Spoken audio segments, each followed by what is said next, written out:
Hello and welcome to another review. We are back with Paris Eternal taking on the Washington Justice. This was a pretty ridiculous map. Match. Spoilers, I'm gonna spoil it. Paris wins 3-0, but they play 5 maps. So it's kind of a weird one.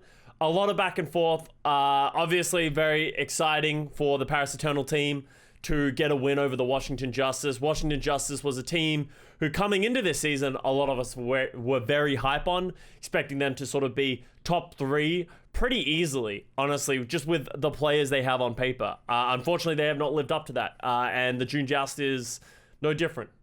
They seem to be having massive issues, not with individual talent, just playing the right meta. I honestly think when they are able to play this Winston style and they end up in the mirror, they usually play very well. They are very good in the mirrors, that kind of stuff, but they just have no adaptability. They don't seem like, as soon as they are forced to play something different, as soon as someone throws a curveball at them, they seem to just like crumble. So they need to work on that. That is by far their biggest issue. On the other hand, Paris Eternal is a team that just literally threw the kitchen sink at the Paris Eternal. At the Washington Justice. They played so many different comps. They play some Roadhog, Dan's just flexing around, but it was great to see this team sort of everything firing on all cylinders. Naga plays incredibly well on this Echo. Very impressed by him. I think Dridroy had a great opening weekend for his new player added to the Paris Eternal. And then Kaan's just a fucking monster, if I'm being honest. So we're going to have a look at this. Let's get it started and go down the line.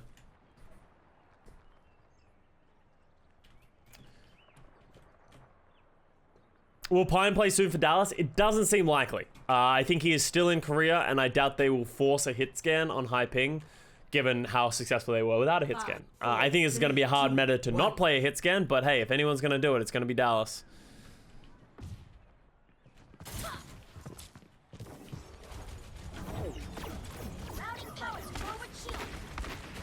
Alright, first fight. We got Winston Ash Echo versus Roadhog McCree Echo. So the backlines are somewhat simpler. Eternal is playing this Brig, which I actually really like the Brig here if you're going to play the McCree Echo with a Hog.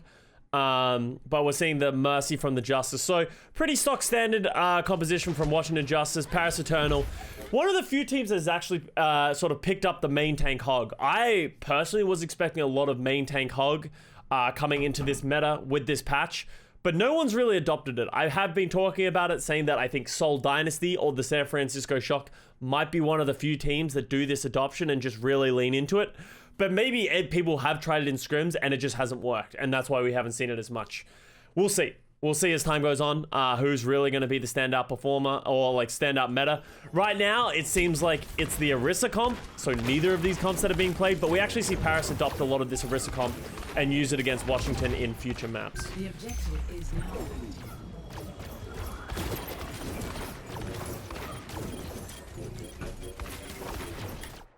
Wait, Custa, news Goblin signed for charge. Oh, who's Goblin? Goblin D's nuts!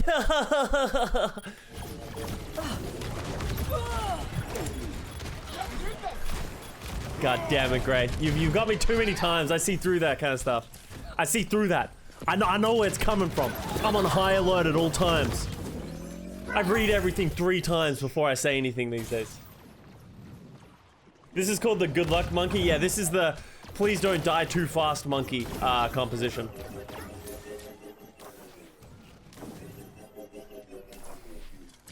Darn best Hog in the league this season? He's the only person who's played Hog in the league this season. So, technically, yes. I'll give you that. So, Eternal get the first fight with just on some good hooks from Dan. Playing very defensive. I'm surprised they didn't play more aggressive.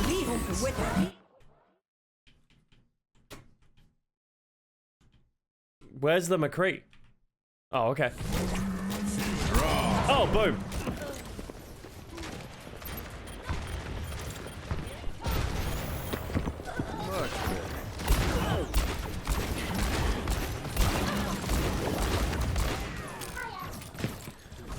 Oh boy. Alright. Jimmy Jerry 1v1 is necessary, yeah. I think Elsa played like hog for a map. I haven't watched a ton of Chengdu, so if they did, I missed it. First, I think you're a little late, Targa. Watch Naga? Yeah, let's have a look at Naga. This is such a shit map to do an overhead view anyway, so.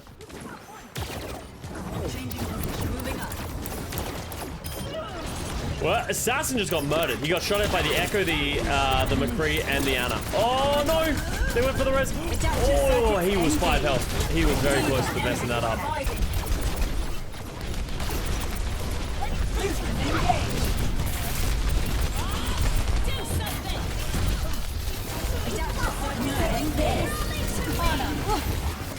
I don't know if that's where he wanted to go. Oh, I'm really surprised he didn't get that remech kill. I think he got knocked out of the mech, out of Poppy before it happened. Ooh, clean. I think Assassin's been very good on this Echo as well for the Washington Justice. So I'm actually kind of curious on like looking at this and breaking down like where I think it's all falling apart for them. Like it does go down, but that should be good enough for them to win. Oh, Dridro. Bonking. Dude, you can see the lag. You can see it when he's moving. What the fuck? How much packet loss was he playing with? So, there was rumors that Dridro was playing on really unstable ping. Not high ping, unstable ping. Just didn't have a good internet connection. And you can sort of see it here. Just like, you see how jagged that is? That's usually packet loss. That's not high ping. You know how usually you don't notice when you're spectating a game and someone's playing on high ping? If it's high packet loss, you are getting that. So, props to Dridro for playing through that in this match.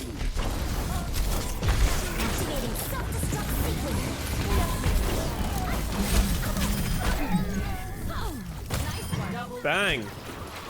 Turn down audio, boss man. Dude, I don't know what the fuck is happening. We're going from it's too quiet to it's too loud. Wait, did it reset? Didn't we turn it down yesterday? Sorry. It's reset. That's great. That's just great.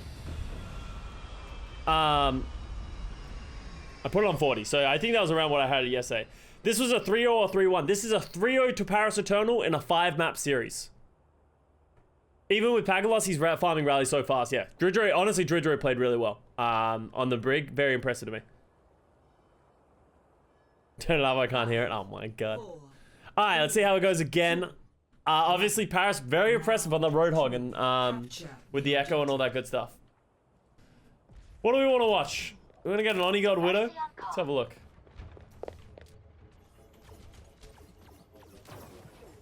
Actually, let's go over set. But Custa, how can it be a throw with 5 maps? Oh boy. Don't you guys love having a good old draw? Any drawers in chat?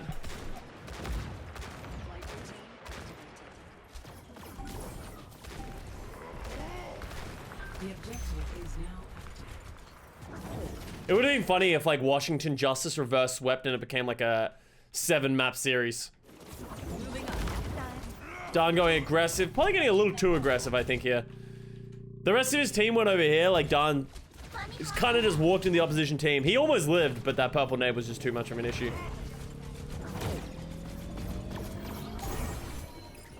Alright, let's see what Naga does here, because he's going to need to do some work here. I think they're actually in trouble. Oh, someone catch Dridro. Oh, a guy. Okay, they give up the point again, waiting for Don to get back into the point. I'm taking the objective. Wondering where everyone else is. No one can hide from sight. Dridro just plummeting. Dude, that's the worst feeling as a Mercy, when you're just slowly edging towards the edge of the map. And you're like, guys, someone pick the edge. Guys, anyone? Guys, pick the edge. I'm dead. Because it feels like your fault, but really it's your teammates' fault for not picking you up. You kind of need to jump off the edge every now and then and like hover down.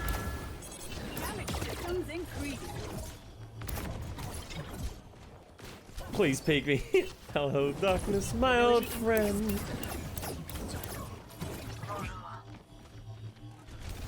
But it gives you time to work out who to blame. That is true. Whoever is closest to the edge is usually the first person to get the blame.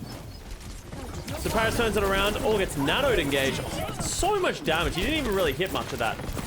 He actually like hasn't even hit many of the shots. Wow. Oh god, they're dead. Woohoo! Naga be fucking. Oh, I actually don't mind this. Look at this. I was like, oh, he missed the Mercy with the anti-nade. Look at this. He turns into the Ana, misses the Mercy with his nade. But then there's always a second nade. Kaan throws the nade and hits closer with his nade. Honor.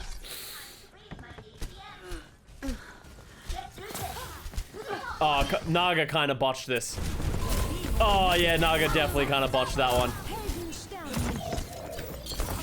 You're powered up. Get in there.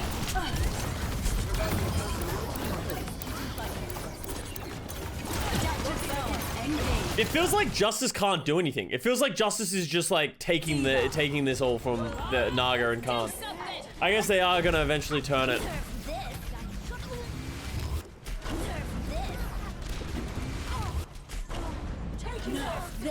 They ended up being pretty expensive for the Justice. That cost them Copy, Bob, Valk, and Diva Bomb there.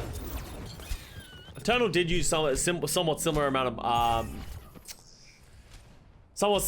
ults, but yeah. I don't really understand the Onigod Widow here. Like, he obviously just switched to McCree, but I just don't like it. I think the Widow is too inconsistent, and you can't get enough sightlines against what's happening. Assassin, Mag, and Fury can all just like jump on your head and you just die. So I don't really like the Widow in this one, especially seeing as you're probably not going to be able to get much pocketing. But obviously switch to some McCree now. Yeah, bro, good nade, you landed it.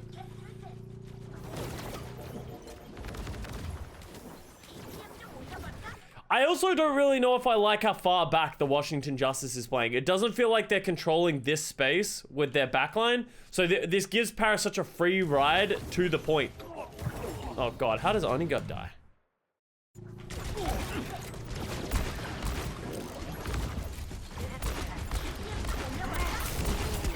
Where's the backline? Oh, Kaan's just playing a little bit too far back. I also don't know why Onigod jumped over here. That kind of felt like a throw. So, not great by Onigod so far in this round. Did Elivote shine? Elivote's been solid. I don't think he shone. I honestly don't think this is really a big diva meta. Like, I don't think divas are really gonna pop off. A lot of what they do is just mitigating everyone else's value. So if you watch closely and you watch the way they play from an individual perspective, you could see them doing very well. But if you're just looking at an overall arcing scheme of just like top down, you're very, very rarely going to see the diva do anything crazy exciting other than with diva bombs. But speaking is hard today. Onigod equals Thronigod. He's not throwing. He's just not playing well. Kind of, I don't know what the distinction between those are, but it exists. Wow, good little spin by Dan. That was terrifying. He almost got pushed off. Naga gets Bebe.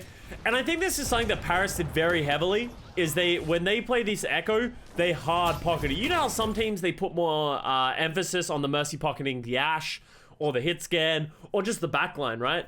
I think pocketing your Echo almost 100% is the right play, just because, like, you just watch Naga go around fucking. But I think it's where you get the most effectiveness, as much as it is riskier for the Mercy to play in that style.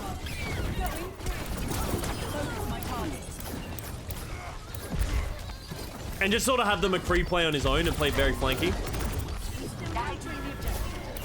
And here's what I think it caught the Washington Justice off guard, is I don't think they knew what to do, because it felt like Naga and Dredra were playing so aggressive, but they also needed to get on the backline. So it felt like Mag was doing putting so much focus on playing aggressive with Assassin that it felt like Naga played very free in this game. All right. Diva Bomb by Elivote on the point. Really not going to get a whole lot done.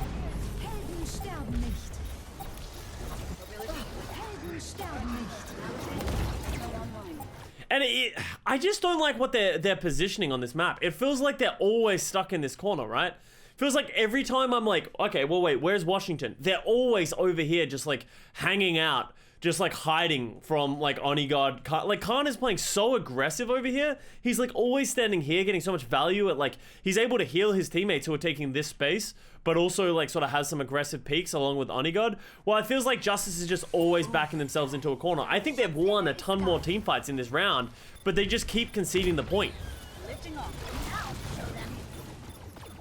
Adaptive circuits engaged. Diva. Same with Dante Jake yesterday. Yeah, I legitimately think pocketing the Echo is the right play. Fletter was one of the first people to really start doing it as well, I think. Oh, Naga dying to that was quite bad. it's just over. That round's over. Felt like Justice didn't have coordinated or meaningful aggression. Yeah, and that's why I felt like Mag was just sort of getting isolated a lot of the time. Maybe Assassin isn't playing aggressive enough. Maybe that's what we need to look out for. Like, how aggressive is Assassin playing? What are your league power rankings after this wild first week of the June Joust? I don't change power rankings, or I like obviously talk about the teams and I talk about which teams are going up and down, but I don't do an actual power rankings from week to week. I only really do it after each tournament cycle because there's so much variance with strength of schedule, with hero pools, with all that kind of stuff that it becomes really hard. Great sleep by Kaan on a mag, gets him isolated. No one else can really follow up that damage.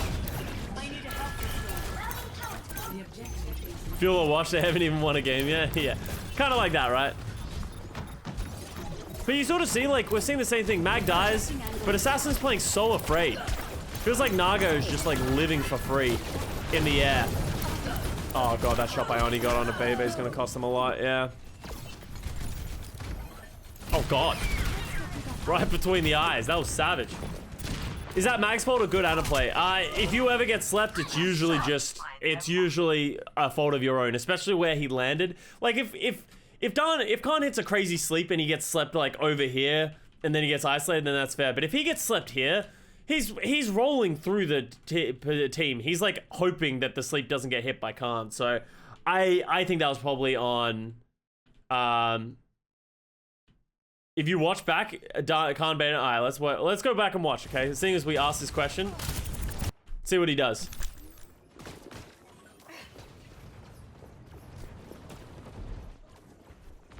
He does wait for him. He is looking for him. Yeah, so that is on Mag. I really don't think he should be going through that period, but that is great heads up play by Kaan as well, right? Knowing that the ball's, he heard the ball and he just like waited for him.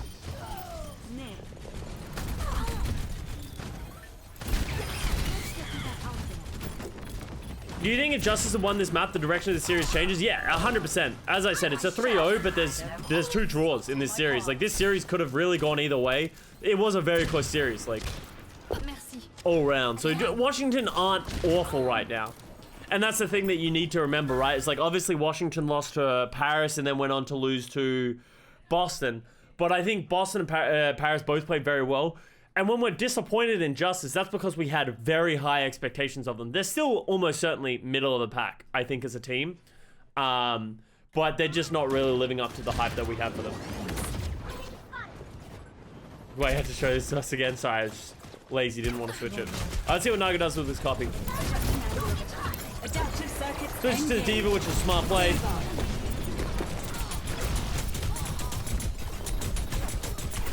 Oh, he's not gonna get the bomb. Oh, actually, this is a sick play. Bonk, bonk. Great play by Naga.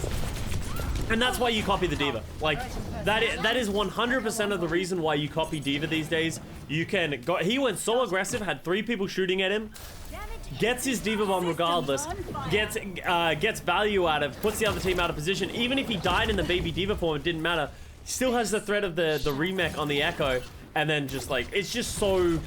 There's so much value that can be gotten in every single D.Va copy that it's just surprising that a lot of people opt not to. Another nano on Naga, and here's the thing you need to remember about this is like Naga fucks, right? Naga absolutely pounds on this Echo, but it can't be understated how many resources Naga is getting given as well. So if he wasn't fucking, Paris would be losing this series, like by a lot.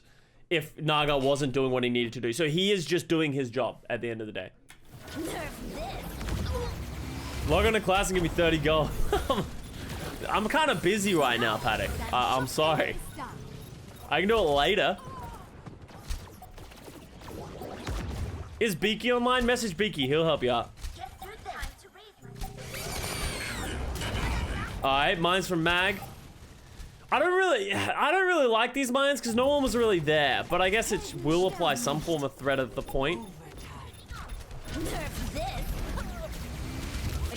Oh, good copy by Assassin. Doesn't get the baby D.Va, unfortunately. Only goes back on the soldier, just whipping shit around. Mag gets slept again. Kaan is just all over Mag right now. They are all hanging out in the room though. Oh yeah. So Washington are going to get the point. Paris could use a lot of their ults as well. Like, well, I guess not really. I guess it was a long fight, so it doesn't feel like it. But they used Diva Bomb, they used Copy. I think they used Valk at the start of it. But yeah, Washington, this could be a bad swing for Washington. They could easily get a lot of space. I think a lot of this comes onto Jerry. Jerry just needs to hit shots. If he's going to play Widow against his comp, he just needs to hit shots.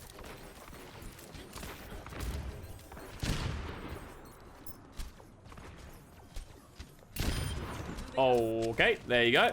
No one can Gets hide rezzed up. from my sight.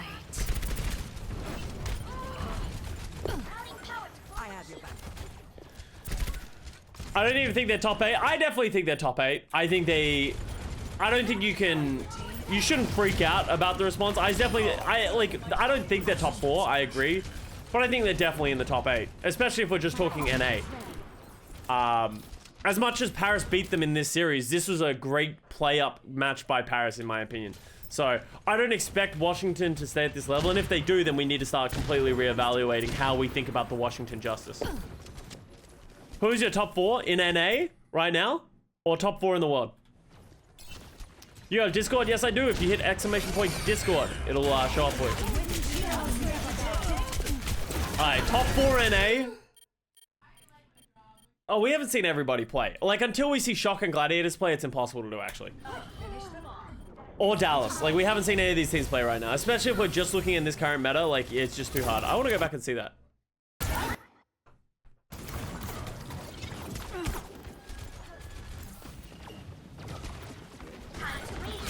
This week was embarrassing for Washington. I agree. I think it was an absolutely atrocious week for Washington. Wow, that was just murdered them. But it goes back to the exact same thing that happened to them in the May Melee when they lost a couple of maps to a bunch of different teams. Paris being one of them. It's just that their meta evaluation of what they're playing just feels wrong.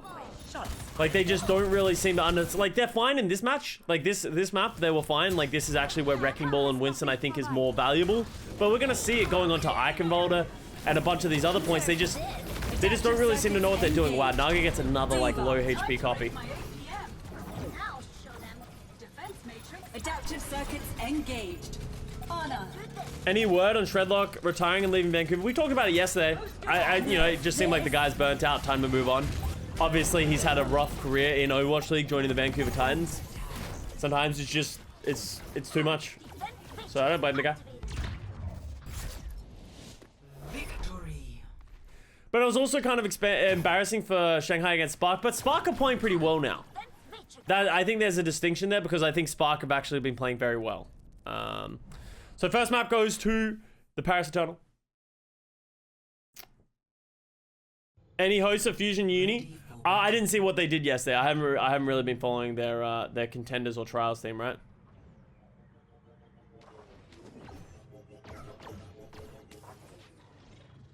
I feel like I'm so off center.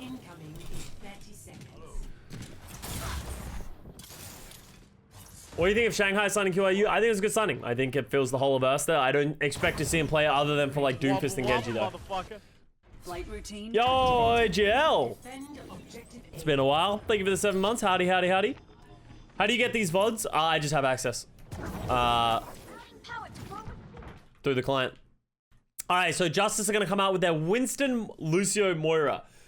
And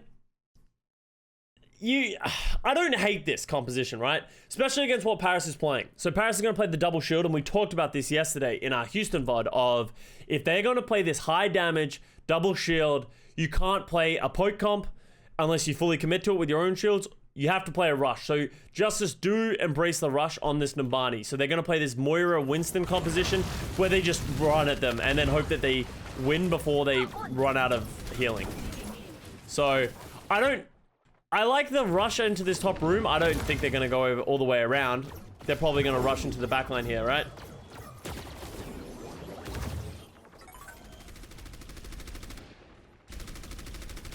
Custa's client just built different, yeah. All right, so let's see what happens here. So Washington, hard engaged. They got the Reaper TP. Kaan is holding his ground very heavily. That was actually very good. Sort of put a stop on this. See, but this is just a bad fight for Eternal, right? And this is why you generally don't see a lot of teams playing this double shield. is this would have worked if they tried to walk through this door, right? But in any other situation, if they get into a brawl, it is hard for them to win this fight. They're doing a pretty good job of stabilizing. Wow, I'm really surprised that Paris won that. They got their lamp forced early, and they lost Daan really early. But Naga got a lot of damage in. Here comes the Coalescence. Oh, this is kind of a waste of the Coalescence here.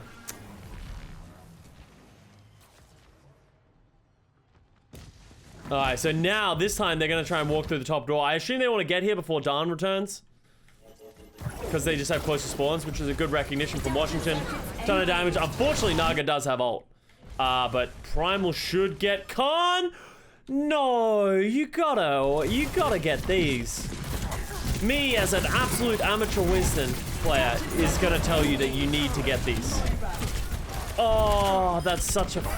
feels bad. Closer does get 2 great... What does Closer do? I think Closer closes out the other 2. Oh, he turns into the Moira and they... Great boot. Oh shit, great boot by Closer. They're in trouble. If they don't get that double kill, I actually think they're in a lot of trouble in this fight.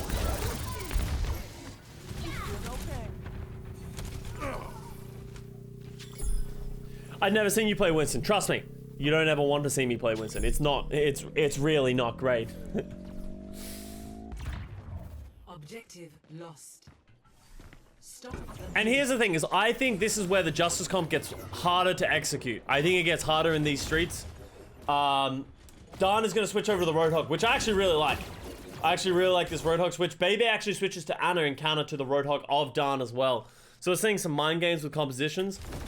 I think the Roadhog sort of changes the way they have to just sort of run at people. Daan's getting isolated in this room.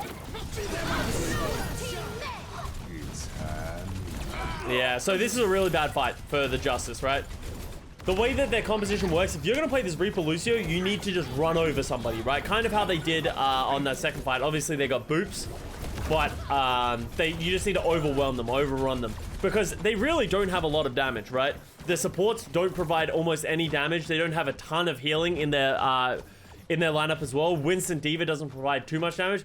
They're almost relying on Jerry to kill somebody, and that he can only do that from up close, so... Custa becomes Florida Mayhem main tank just to spike Kooky Lucio all these days. Yeah, that'll show him.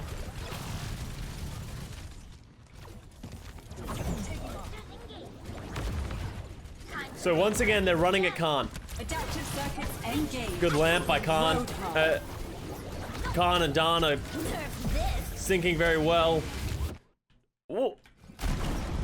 Wow. Wait, Dridro?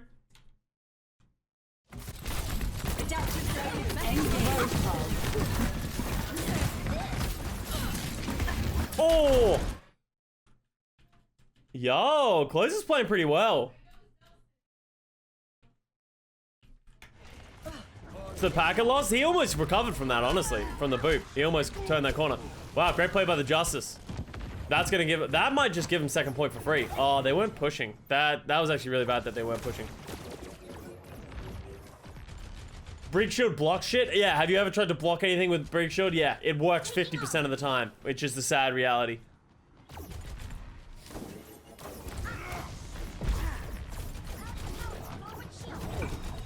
Yeah, Closure is literally hard carrying them right now. Like, that would have been a useless bomb.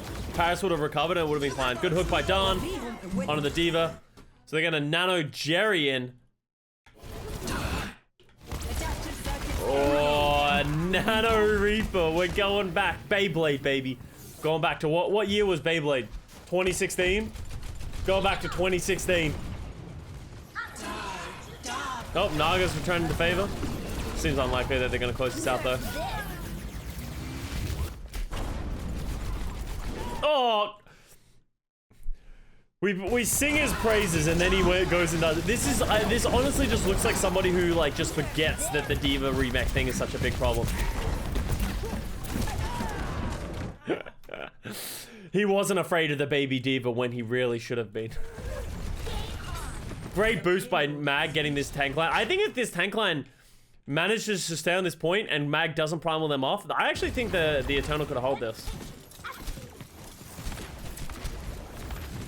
Alpha. Absolutely alpha.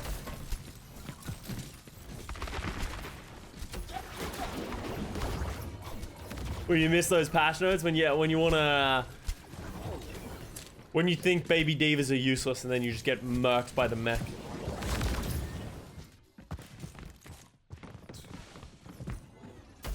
Okay, we're gonna play Tiny Overwatch again apparently.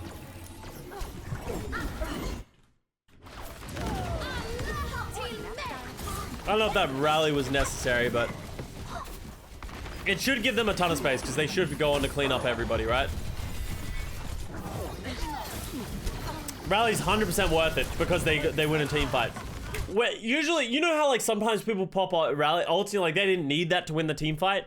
It's honestly fine if everyone else gets ult charged because of your rally. If they team wipe for Paris Eternal, it's honestly fine, even as though they already had a pick and they probably had that team fight and Washington was running away already. They can clean up fine people. That's ult charge for everybody else, right? They're getting closer to a copy. They're getting closer to a nano. That's all that matters, right?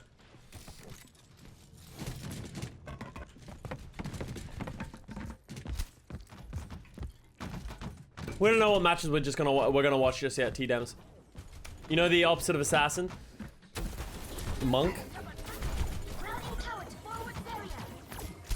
No tuber, no win. Not having tuber in the lineup is definitely not the problem. I actually don't know what the problem is.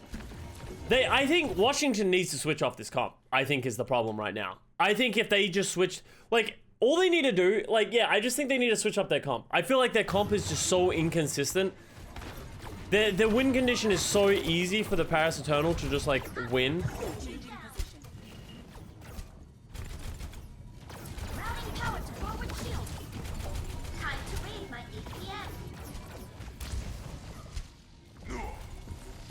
Paris is giving a lot of space. I would say too much space here. They're at one fight lost territory. They do hook mag though, get in the pick. Yeah. Paris have great recognition of like understanding. They're like splitting up and they're also playing flanky to the point that it's not giving justice anyone that they can run down. But they do need to be careful about giving space, right? They lost second point for almost one team fight. They're close to losing this one for 2 team fights, right? You generally want to fight on this corner so that if you lose this fight, then you'll get another fight at the very end of third. Do we still call double bubble with Diva? No, I've been really calling it Winston Anna, I think is where I've been leaning towards. Washington just needs to use ults and switch, I think. They need to get off this Lucio Anna with a Winston, right? Like, it just feels so clunky. They just need to throw their ults. I want to see them engage with, like, just run at them and engage with a nano and a beat. Isn't it just dive? Yeah, but dive is so broad. It's such a broad term. Like, back in the day when dive was coined, it was really only like 6 heroes, 7 heroes that you could play in the dive. Dive is just such a broad category now that we have so many different heroes in the game that you can't just call something dive. Like if I say, oh, we're playing dive, or we're playing Winston dive, we're playing Wrecking Ball dive, Sombra Tracer, or we're playing Echo, is there a hit scan in that lineup of the dive? All that kind of stuff. So it's generally, the core components are generally safe. Oh my god, Oni god. Don't do it. Oh, he fucked that up. Yeah, Oni god done goofed. Does get a hook on an assassin though. Whole hog from Dan. Fucking ring around the rosy right now. So there's the beat engage that I talked about, right? They just need to go. They need to use more of their ultimates. I love that beat engage. Yeah, and that's gonna isolate a bunch of people. Really good recognition by Paris Eternal, right? I said that they need to fight on this point. Look at them, they all consolidate to the point. Should hopefully force a couple more ults out.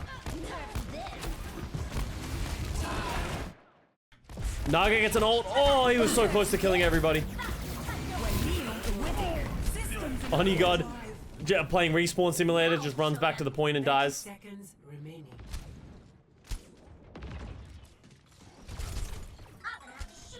Dridger's coming back with Rally. Good recognition by Justice. Oh, this is actually kind of a fuck up by Eternal. There's a reason that your supports don't go here. If you go here, it's very easy to be isolated. Usually play in this room so you can't just get... You always have somewhere safe to go. They can't back off this cliff, right? So bad play by the backline of the Paris Eternal ending up on the cliffside. Because they could have easily won this team fight, right? Justice are running out of ultimates. They didn't have any support ultimates left. They got that a high value rally off. I think they definitely could have held. So, bit of a mistake by Paris there. And a monkey is called Banana Boost. Don't at me. At Paddock, everyone is wrong with this guy. He just told you not to at him. Did you already review Leave deadlifting Chengdu? I have not seen Chengdu yet, so I think that's probably going to be the next game that we watch. Will be a Chengdu game. I don't know which one yet. What's your top echo ranking? Just off of this weekend, I think it's like Leave, Naga, Dante. I think right now.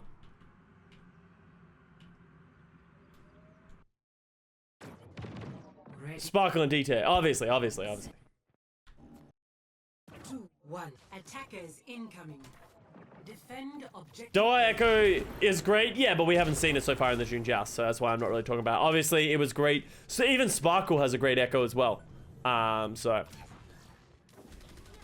Choice 1 on the list. I haven't watched Charge play yet. Choice 1 has been very good, but one of the shining lights of the Charge, so I think it's definitely a good meta for the Charge. But yeah, Choice 1 has been very good, but I haven't watched him play in the June Joust yet as well.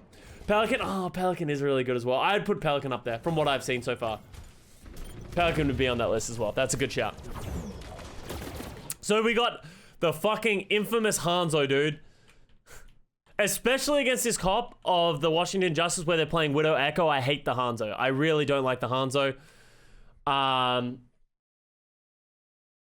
Like, if they're gonna play this far back, just play an Ashe. Like, I just don't understand why he doesn't play Ashe. He's just, like, gambling on the Hanzo. It's not like... I could understand Hanzo if they're holding somewhat close, right? And Ashe can't get positioning, right? Like, I like the Hanzo when you're jumping up here. They're playing over here with, like, a dive comp, and you can, like, throw arrows in their general direction. It's not the worst. But if they're gonna play Widow, Echo, all that kind of stuff, and they're gonna give you this free platform, I think you just take it as Ashe. And I feel like you get so much more space in comparison to the Hanzo. And it's just way more consistent, right?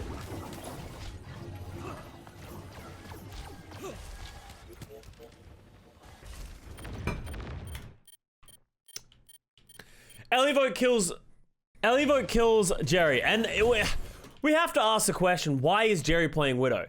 Like, I would rather, talking shit about the Hanzo, I would still rather see a Hanzo than a Widow on defense. On defense, in a meta like this, it's so easy for a team to play dive or a rush or something like that, and Jerry to just get hard negated. Just play Ashe. Like, what happened? Why did everyone decide that they just shouldn't play Ashe anymore? Did I just miss the memo that Ashe is bad now? I really don't get it. Even a McCree, right? Like, yeah, I don't get it. Because the problem with Widow right now is, as always, 175 health is not much health. You just die to very simple things like a slam. Oh, that was a nade by Kaan as well. That was a great nade by Kaan. But he literally just gets deleted.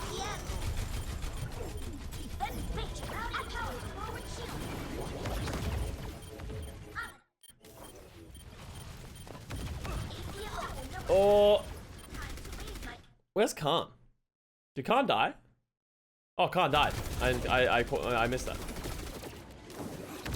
So they're playing slow. They got the positioning. They got the high ground. Good play. Dan's ball has been kind of pounding right now. He's bringing so much space. I generally don't like Wrecking Ball, especially a point like this. You know, Winston usually gets more value, but hey, if you have fucking rollouts and setups like that, you take those. A bunch of teams tried to run Widow, yeah. But and that becomes the thing, is like, I don't understand where the logic of the Widow comes from. Like, as you said, a lot of teams tried, but nobody really had success. So who had the success in scrims to think that maybe the Widow was going to be a good pick, right? Hanzo shreds her shield and then Orisa gallops away. And that's the thing, is like, you can do damage to shield. And like, I talked about this yesterday in the VOD reviews. I don't hate Hanzo that much. But in situations like this where it's so open, you have echoes flying in the air, everyone's very spread out. Hanzo doesn't thrive in that. I think Hanzo is very good on maps like King's Row, or when it's very narrow and there's very like chokeways where you can just, the way Hanzo works, let's be realistic, is you're just shooting in their general direction over and over again. the more spread out people are, the less likely you are to get value. And that is why I don't like Hanzo on maps like these, where there's a lot of high ground. As soon as you bring high ground in as well, I think Hanzo loses a lot of that effectiveness. You want everyone to be on the same level, something that you can break shields and then shoot in their general direction.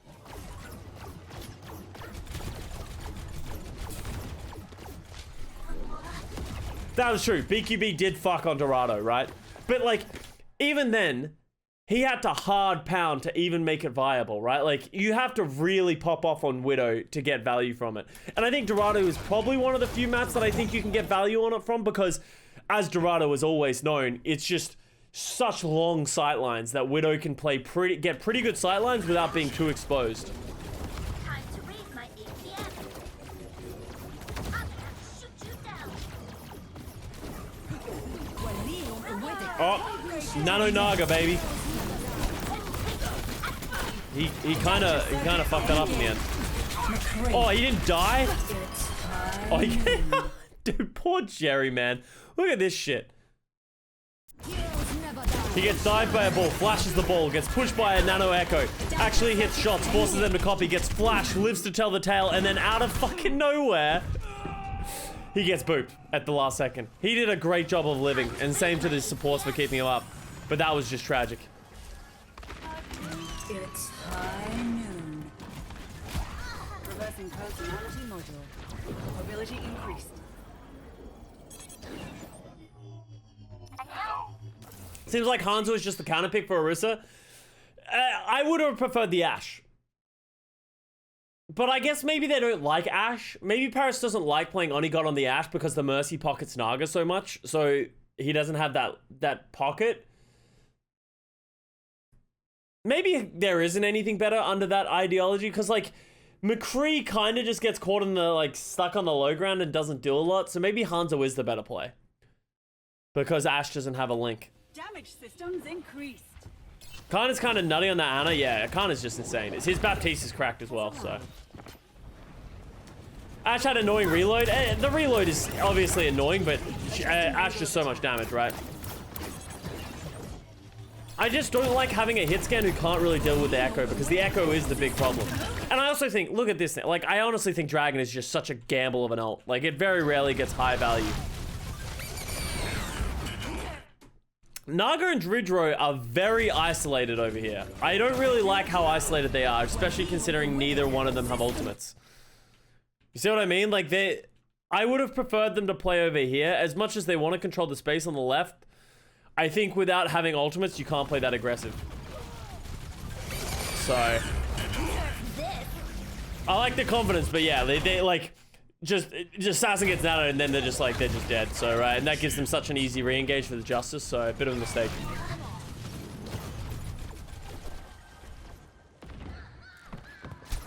Flight routine activated. Speaking of Ashe, see any non-Korean boys smurfing an EU contenders? Shockwave's got a sick K on Ashe. Yeah, well, I haven't watched any of the Fusion Uni matches, but yeah, I heard that they did alright. I heard they lost a map, but I think they've been doing alright, right?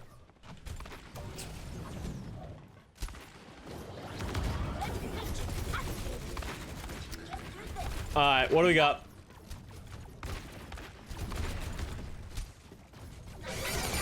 Mines.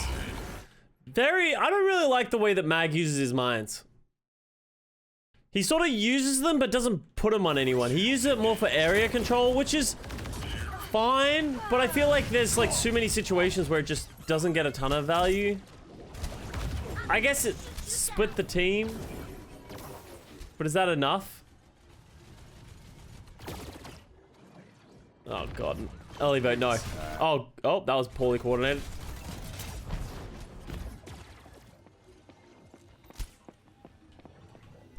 I'm here to cause problems.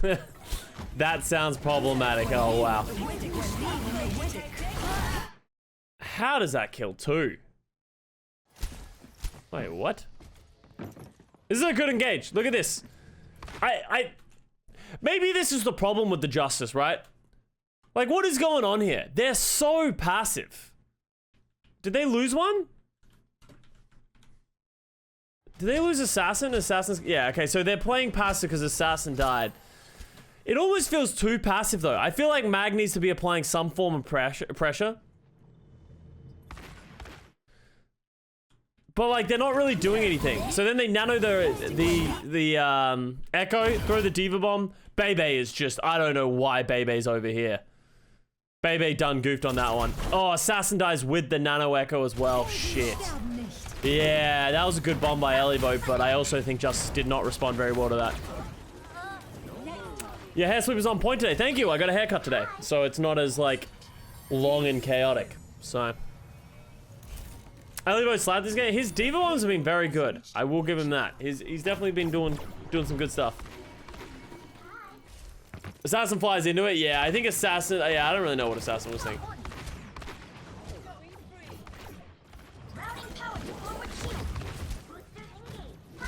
What's up, Axel Burnt? How you doing? All right, so we got an Orisa. Both teams coming to this third point and recognizing that they need to play Orisa. I agree with it. I actually kind of like this. I'm surprised neither one of the Annas are playing Baptiste at this point. I wonder if we'll see a transition at a later point. But mirror comps. I actually really like this comp. I think the comp that the Justice is playing is probably one of the more consistent comps that we have in the game. Adaptive circuits engaged. McCree. Good pull.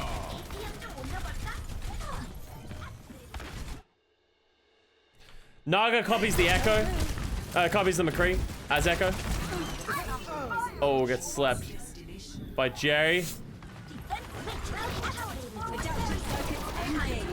Alright. Assassin just got significantly better value on that Echo copy, isolating Onigod. So, yeah, I think Parachute got kind of outplayed by the backline of the Justice there. It's high noon. Wasn't Ellieboat on the Justice? Must have been good to get a win against a team who upgraded at his position. I genuinely don't think you don't really consider that unless the roster is exactly the same and you just got replaced. But Justice has been overhauled so much since Ellieboat was at this team that I don't think he would really consider it as his old team. It's kind of like if you're like Sparkle and you're playing against the Paris Eternal. It's like you don't have bad blood because the Paris Eternal is a completely different roster. It's not, it's like literally nothing like what you came from, right? Same coaching though? I'm not 100% sure about the coaching. Anudis, thank you very much for the 4 months. I have no life. Yo, same. Just COVID things.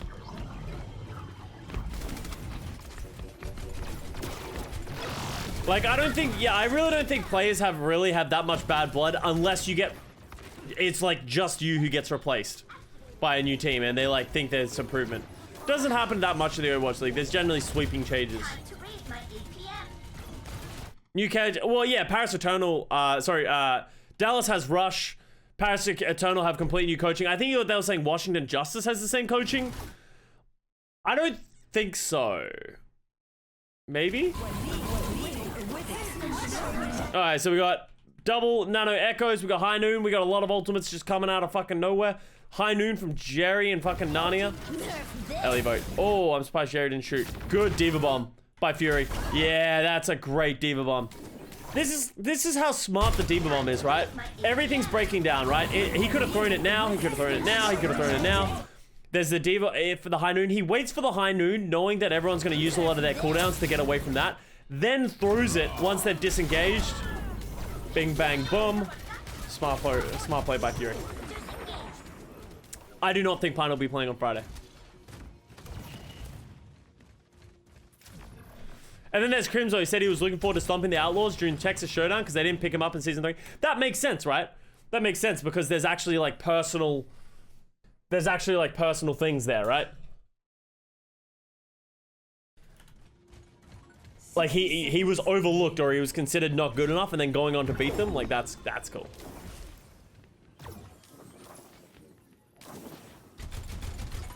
Are you of the side of thinking Pine is not out ready? I don't even know what to think of Pine. My opinions on Pine is I don't think that it's always in the best interest to pick up a player who hasn't played competitive since 2018. Obviously, he's still been streaming. He's a great mechanical player. That's the gamble they took. Apparently, Rush said that he was the best person for the job in trials, so you're gonna have to trust the process, right? Trust Rush that he knows what he's doing. Fuck it. Oh, wow. How does Jojo die? Does he get shot by an Ana at the same time?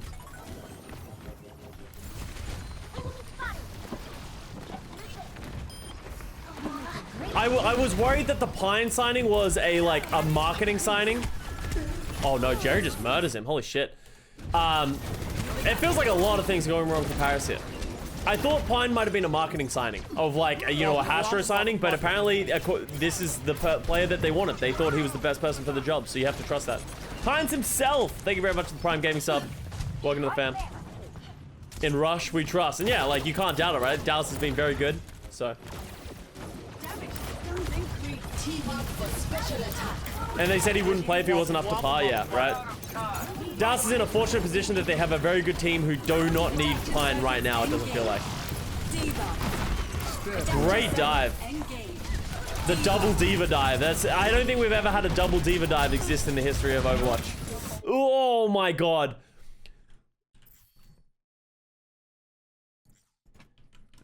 That is so close to not being there. Naga was this close to not touching. Holy shit.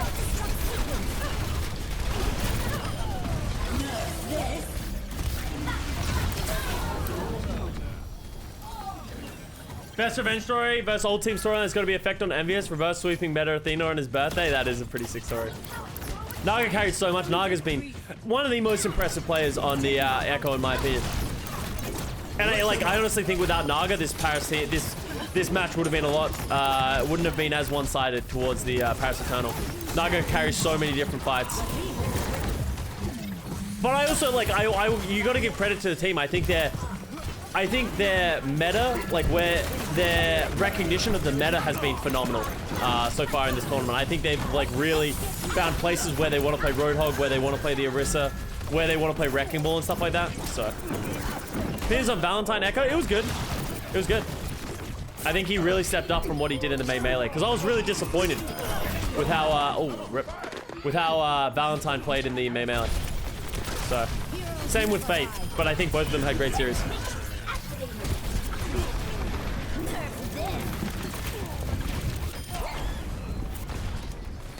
It's just cleanup. Hold plus Echo Bomb seems sick, yeah, and that's the thing that makes Orisa so good, right? Having your hold go down from 8 seconds to 6 seconds is just so strong. Already in a meta where Winston felt somewhat unviable because of how squishy and how much damage exists in the current meta, so, of just damage boosted echoes and stuff like that, right? So, Damocles, thank you very much for the 2 months. We watched Boston today? Yeah, Boston is on the list of things that we want to watch. How do you like Max so far, seeing he was considered one of the best main tanks coming out of contenders? I think he is very good at Winston. I think he has made a bunch of mistakes, though, in the league. I don't know if this is 100% on him, but yeah, I don't really like... He just feels like he forces Winston too much, and that he kind of gets isolated and just doing his own thing compared to the rest of the team at times. So, I don't think he's lived up to the expectations and the hype, especially when you compare him to people like... Gaga and stuff like that, who are also I think Muse has also struggled, but yeah. Who's your pick for MVP and Rookie of the Year so far? So far, I would say my MVP is probably Fearless, and my Rookie of the Year is... I kind of want to say Shy these days.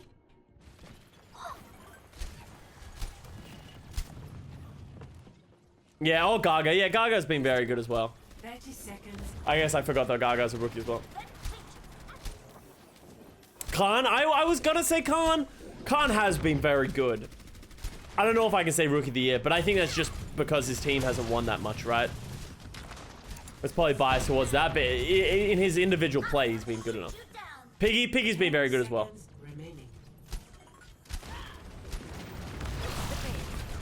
But Shy has carried the spark. Yeah, Shy is literally carrying them to wins. All right, so Jerry comes out and plays Ashe this time. Thank you very much, Money. Twist. It gives them a lot more damage, and this pressures Dana away a lot more, right? The Ashe is just so much better than the Widow. Catnip, thank you for the 100 bits. Jerry goes on to kill Kaan as well, so. And here's the weakness of the Hanzo, right? The Hanzo just didn't hit anything, right? It's kind of like a Widow where if you don't get these picks, then you're just kind of useless. So I think I would have preferred, with only 1 minute in the round, I would have preferred to have seen an Ashe or even a McCree. And just hope that you get some picks. Rather than sort of gambling on the Hanzo. Round. Jerry was honestly fucking. Jerry actually had a really good series, and that kind of what makes me so, like, he had a pretty good weekend. And that's what's sort of disappointing about the whole narrative of where is Decay. Because I think Jerry played fine. It's just like they're losing, and Decay's on the bench, so everyone just has that knee-jerk reaction of, play Decay, you cowards, even though I don't think Jerry was the problem. As I said, I think it was what they were playing as a meta. Like, I don't like this Winston comp either. Like, it's okay, but it kind of feels like, do I like this comp? No, not really. If anything, I'd like to see them play with like an Orisa or something like that.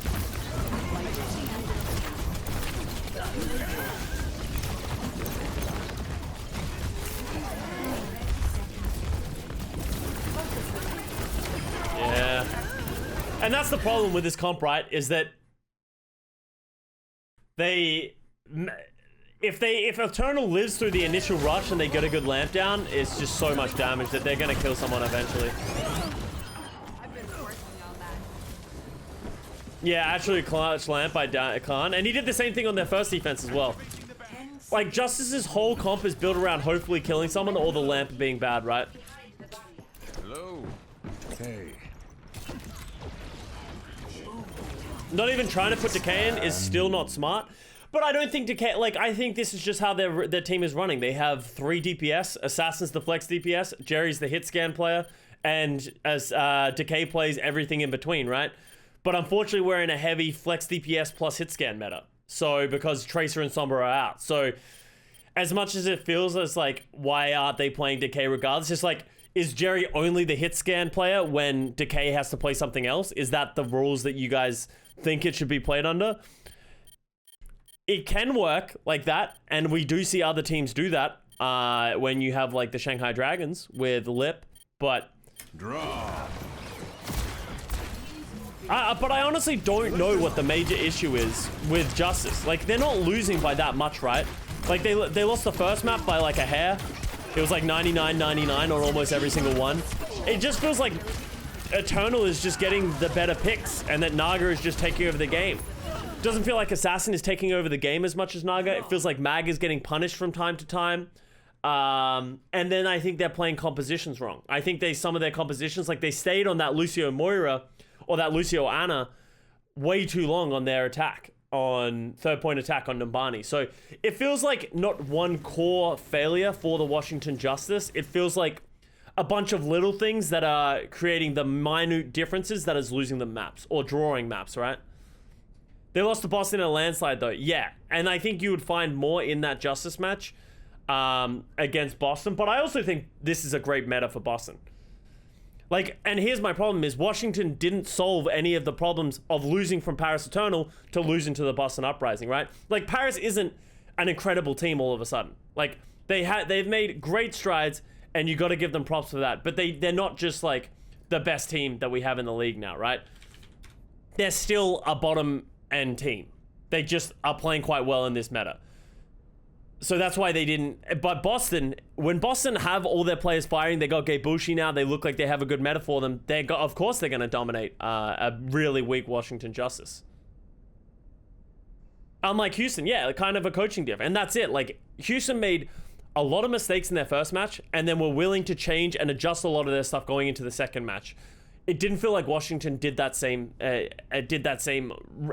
recognition. They were just like, well, you know, maybe it just didn't work against Paris. Hopefully it'll work against Boston. Because, like, we also need to remember, Paris lost to Toronto, right? It's not like Paris are this incredible team. Like, they're improving for sure, and it's great that they got the win against Justice. But that is why, like, this is a very weak Justice team, and that is why they got 3-0'd by Boston, because they lost to Paris. And then they didn't change anything. If you lose to a weaker team than your next opposition and don't change anything, of course you're going to get 3-0'd. Unless Toronto is good. Toronto is good in this meta. It's the same thing. Like, I think it's a great meta for them. But that doesn't mean they're also a team that's not great. Justice is as bad as last year right now? Oh, let's not go that far. Justice were really bad last year. Like, really bad. They are not as bad as they were last year. Like, remember, like, what is Washington's scoreline right now? Overwatch League. Oh, wait, Washington. Let's go. Washington, Justice. Like, I feel like a lot of this hate for Washington is being blown out of proportion a little bit. Like, Washington still is... Is this seriously not updated? Are you kidding me? The Liquipedia is not updated. They still went 4-0 last. They're 4-2. They went 4-0 in the May Melee. They got knocked out by Florida in the playoffs, right?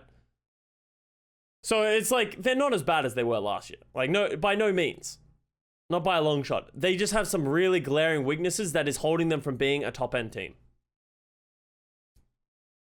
So, like, Boston was shit last year. Like, yeah, I think. Obviously, playoffs aside, they were really bad. They were like the 18th worst team. Like, what did they finish in the regular season? They finished 19th in the... yeah, they finished 19th in the regular season last year.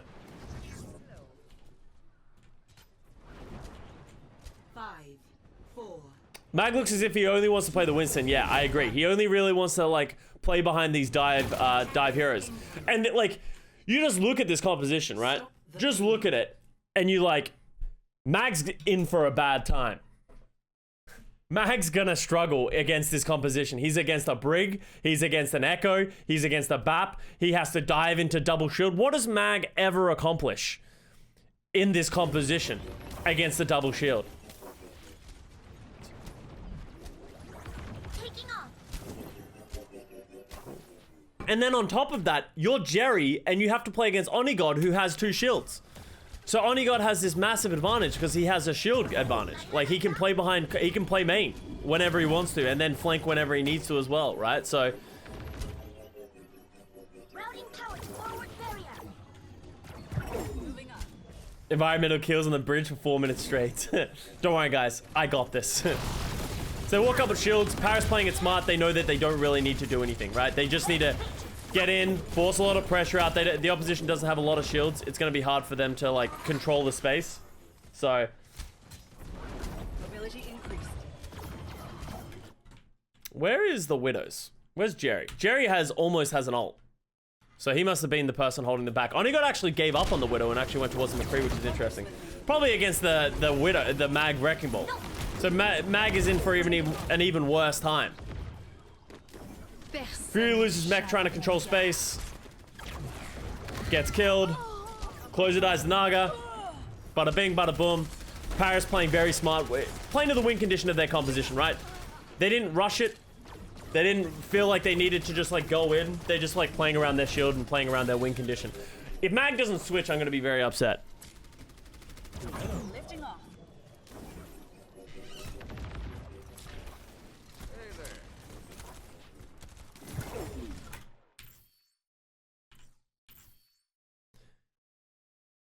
Look at how much damage they have.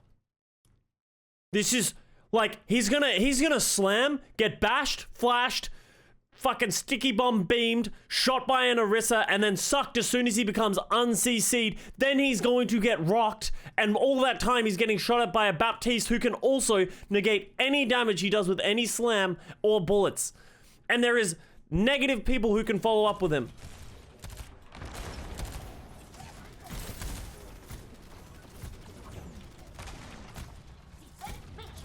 Push the car, please. Thank you. With it.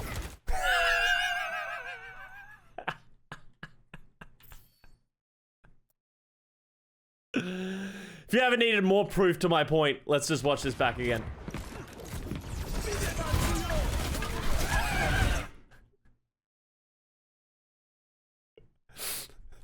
Didn't even slam. He didn't even slam.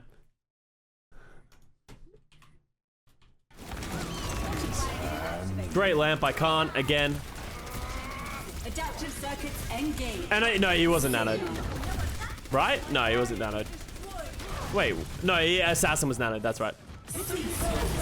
Alright, gets the flux out. Not the greatest flux we've ever seen.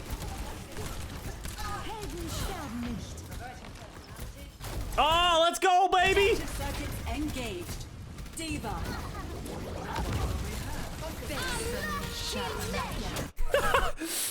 As soon as Dridro uses the rallies, Mag's like, ah, shit.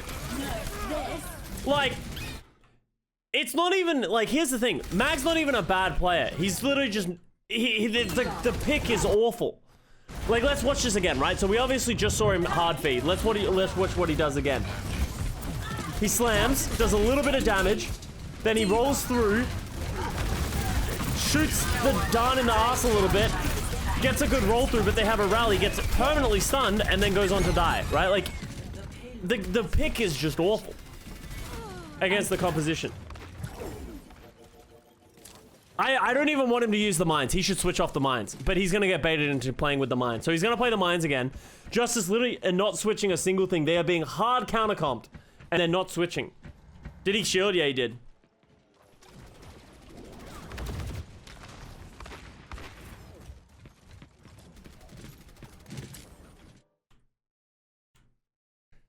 Would Winston Xayah be a better option if they wanted to play the dive? Xayah and Winston Bubble can absorb a lot of more CC. Why does Mag play?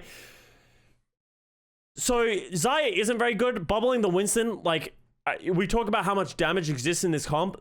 Bubble is not going to save the Winston, so that's not a big solution. Diva is generally better because you can just absorb a lot of the damage with Matrix. Winston still struggles. I think Winston is better because you can play corners, you can play around your bubble, but still struggles to just like ever actually go in. This is why I talk about, I think the trend is moving towards the Orisa, because you can be effective without going in. You can pull every 6 seconds, which your Echo, your Ashe, your McCree can all get value from. You can shoot from range and do even a little bit of damage. You have a shield that is front loaded. That is why a lot of us think the meta is moving towards this Orisa. Like, the Justice comp is honestly fine if they had the Orisa. If they just had something front loaded. Like, they're still relying on Jerry to hit shots through double shield. But they have the Mercy Echo. They can get superiority. They can get damage. But, yeah.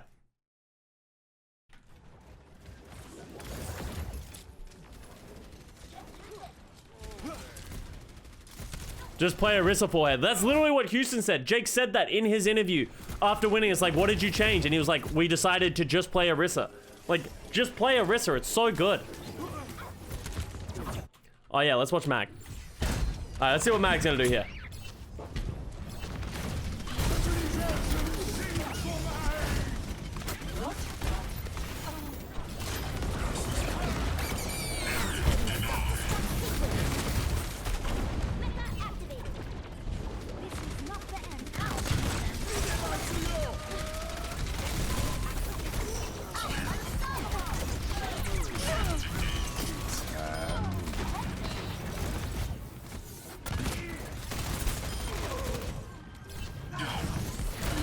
Alright, they win the team fight.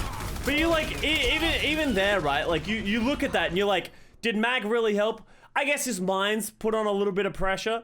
But the problem with Wrecking Ball, the same thing exists for Winston, is you don't get passive value, right? As an Orisa, you get passive value for just existing. For just shooting in their general direction, for putting a shield down, for throwing a pull every now and then, you get some form of value, right? Winston has the same issue. If you're not going in, you're not doing anything. Wrecking Ball is the same way. And that's the problem. Like, Mag is just in this constant loop of, he can't really do anything. And I hope he switches to Orisa now. There we go. There's the Orisa switch. He gets the recognition and switches. So, but that is why, like, when everyone ever asks you of, like, why play the Orisa over the Winston, over the Wrecking Ball in these compositions, that is why, right? A lot of the success that Justice is having right now is actually on the back of Jerry. I think Jerry's actually kind of pounding.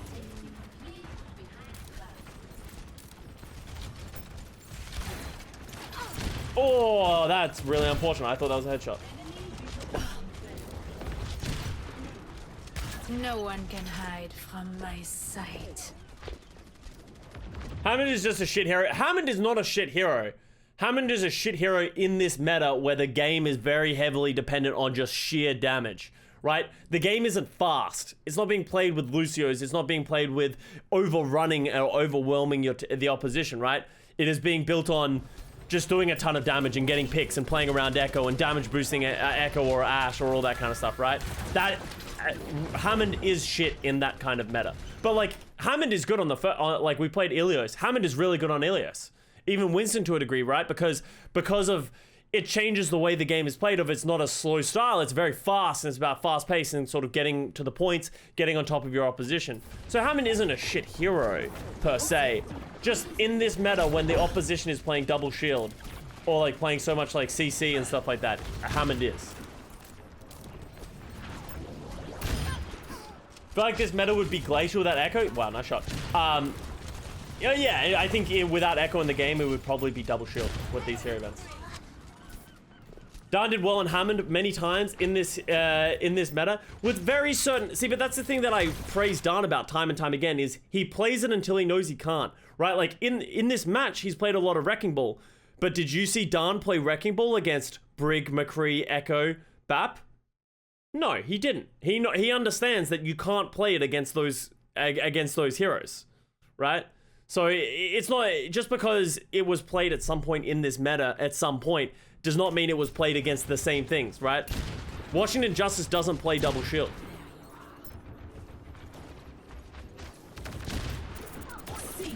And that is why Darn could get away with playing more Wrecking Ball if he really wanted, but even he recognizes that Orisa is just better. Oh wow, Naga did not get any value out of that copy. Not bad. Do you think teams like Justice will bounce back after hero pools? And do you think teams like Uprising will go back to sucking after hero pools? No. The thing is, hero pools aren't the issue with the Washington Justice. It's their meta recognition. It's their ability to understand and change things on the fly. That is what they're struggling at. They struggled it in Brawl and Melee when there were no hero pools, right? It doesn't have to do with hero pools, it just comes with the ever-changing game. And the game is changing so fast with the addition of hero pools. That's not like when it goes back to not being hero pools, we're going to have a completely new meta again, right? So Washington are going to have to adapt again. So that is the big issue. And I don't think, talking about Boston is, I don't think Boston are only good in this meta. I think they played under their expectations in Melee, and they also had a pretty hard schedule, if I remember correctly. Like, Boston had a really hard schedule in Melee, and they also just had some issues of people say they were being overworked. They had a lot of rookies that weren't performing well, just, you know, in the opening thing. They didn't have Gaebushi in the meta, in the team now, so I think there's a lot of different factors for Boston. Dude, Kaan just alphaed up and just dropped that window, and dropped that lamp, just being like, I'll fight you. Can we expect some Kaan? You guys want to see some Kaan? Alright.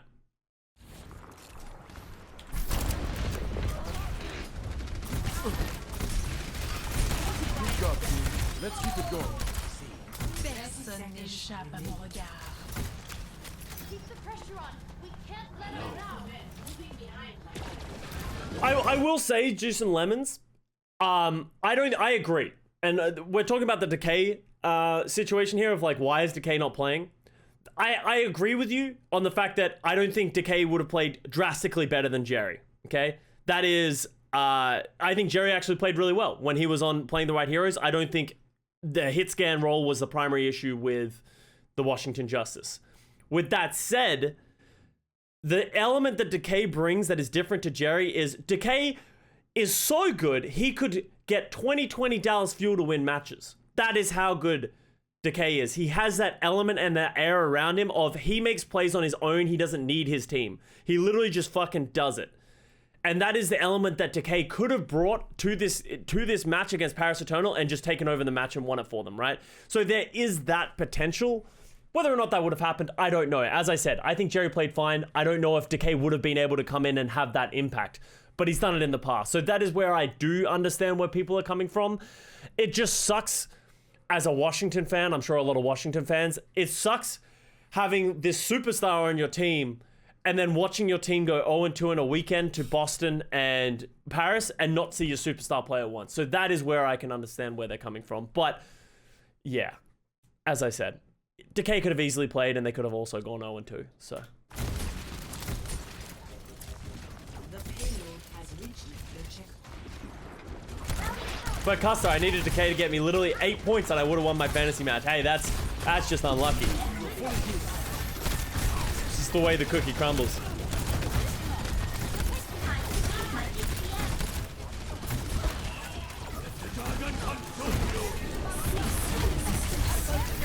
Oh, that was a late lamp.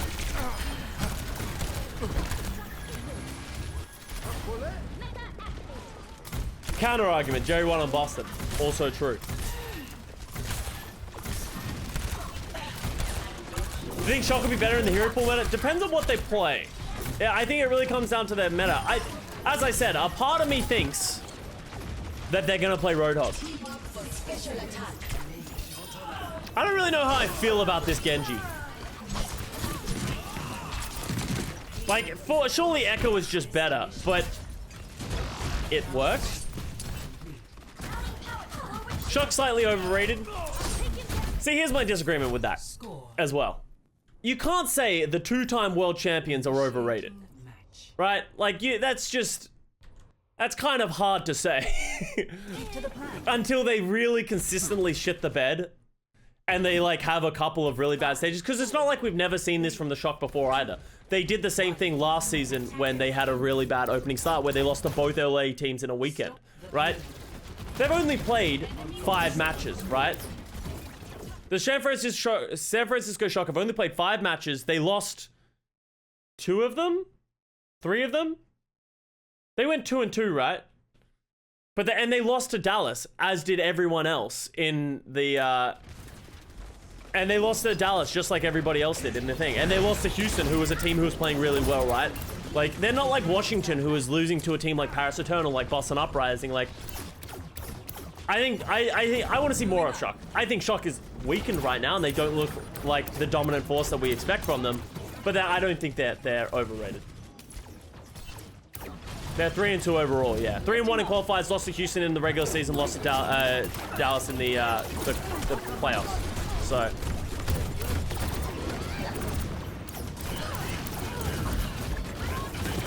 Jerry gets the pick on an Onigod. Naga goes down. This was just good picks by the Washington Justice. Mag is playing the Wrecking Ball again. I like the Wrecking Ball more on attack than I do on defense, but I still don't love it. I really still don't love it.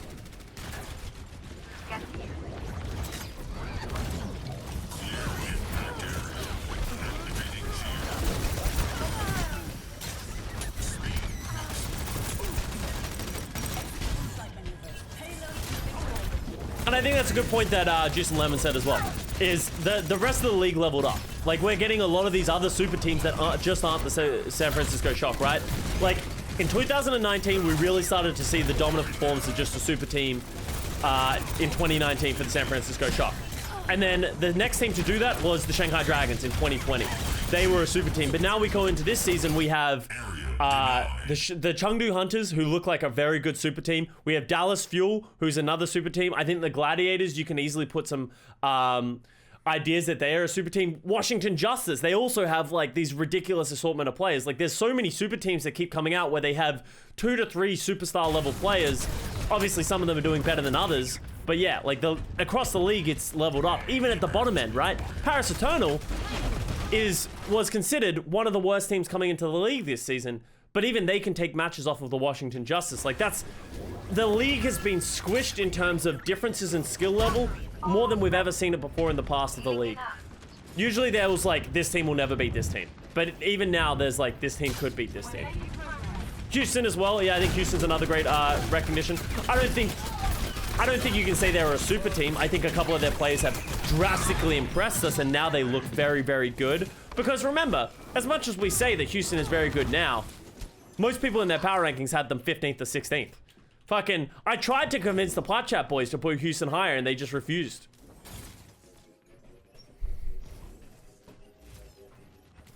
I think Phillies was a super team as well, actually. That's a good point. Unfortunately, they just had to deal with a bunch of shit. Hero pools help squish things too. I don't even think it squishes things. I think it jumbles things a lot. Titans have a chance. I think Titans and the Valiant are probably the 2 teams that I think have the least amount of chance to really show up and get those wins. What is going on over here? is Naga Primalin over here? Enemies in our orbit.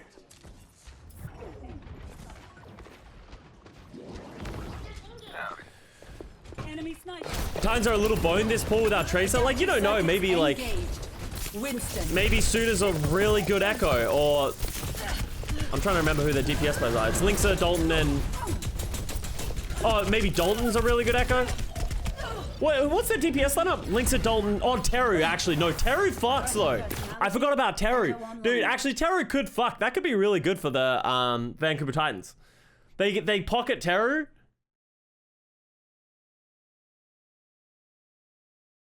I think it could be good for them, actually, now that I think about it. At first I was like, wait, who's their flex DPS? I couldn't put my thumb on it. Yeah. Suna's Paris. Yeah, sorry. I got a little all over the place. Suna lives in my brain of just Vancouver Titans. I need to get used to it. Terry isn't on ping anymore either. Yeah, like, these are big changes, right? So they get the bomb and they get value. Wow, that's a great flux by Ellie Boat.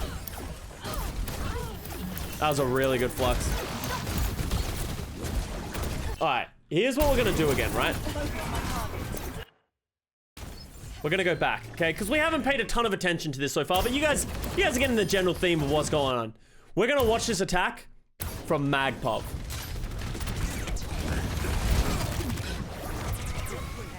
Yeah, the rumor is Chungsik. That they've, like, Halo's rumored Chungsik. Chungsik even did eyes. Like, I'd be very shocked if Chungsik wasn't the new main tank for the Vancouver Titans. That'd be, like, the ultimate debate. But, yeah, I don't really know how I feel about Chungsik. I haven't seen him in a while. So we're gonna watch this, and we're gonna really... Because this is, like... This is one of the big storylines of people like, why did Justice lose to Paris? Is, like, this shit, right? Like, they just don't have a good grasp on the meta.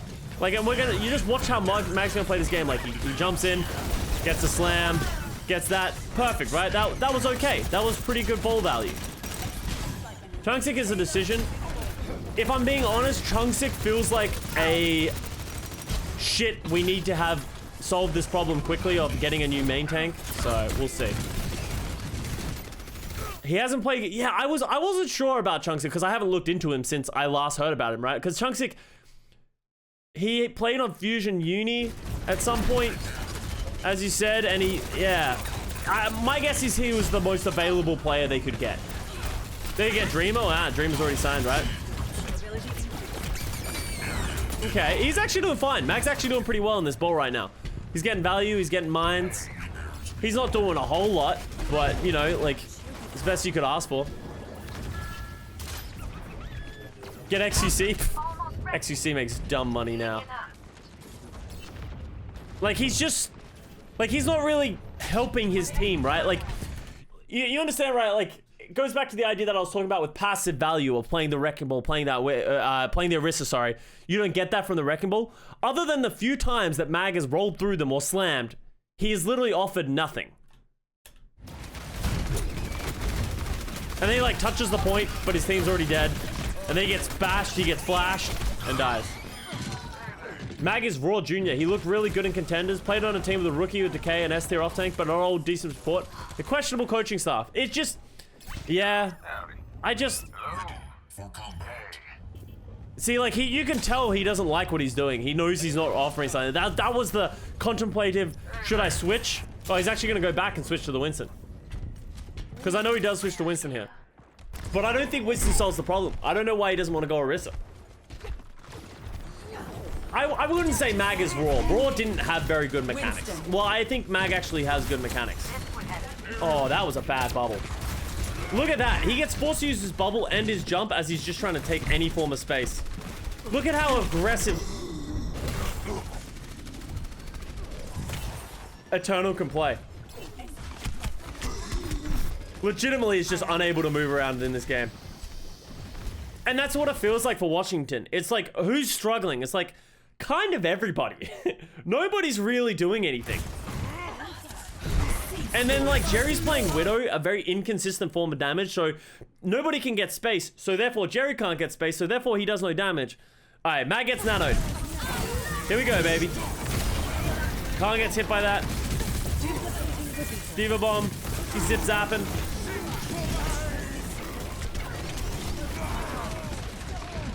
Raw had good mechanics on Kong Du Panthera. Yeah, but that was way, like, you gotta remember, right? Raw went to, that was way back in 2018, I think, when he was good on Kong Du Panthera. Winston leveled up. You know who else was good way back in the day? Fucking Miro, dude, at Winston. It's like, that was like fucking ages ago. People caught up. People got way better, right? And that's what happened to Raw. Like, Raw gets signed to Gladiators in 2019. He was okay, right? Like, he came in to replace Fisher. He was okay. And then he went to Justice, and that's like, it just felt like he didn't improve at all during those years. XUC was considered a good main tank. XUC was a good main tank for the time, right? Like, don't discredit it. Like, we go back and watch 2018 Overwatch, and we're like, wow, we were so shit at the game. But how good you are is only relevant to the era that you're in. So, like, even if like you were great in 2017, that's still an accomplishment. And that's still awesome for players like Miro, right? It's also how I justify that I'm good still, right? 30 seconds. Oh, okay, so we went to Roadhog, eventually. I didn't even notice this until we got here. Here we go, baby. So Jerry, in the final 30 seconds, Mag switches to Roadhog and Jerry switches to McCree, which honestly, I don't hate this comp. This Justice comp is actually fine. It's kind of like a pick comp where you apply a lot of pressure in a lot of different angles. But it's just too late. They got no ultimates. They literally have negative ultimates.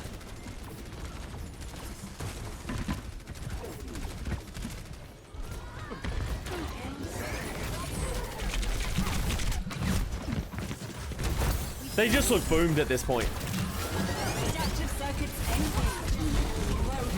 What is Mag doing? Was that a touch jump down? Alright. There's my 2 cents. If you want to learn anything, you guys, I know you guys like to write things down from time to time. If they're playing Double Shield, they're playing Brig, they're playing McCree, they play even half of the assortment of those heroes. Don't play Wrecking Ball. Unless your team is going 6-man dive and you're all running at them in the face. But if your teammate's playing Widowmaker, if your teammate's playing Echo, if your teammate's playing Mercy, don't play a dive tank. It's really bad because you just get farmed because you can't go in because nobody is following you up and you get murdered.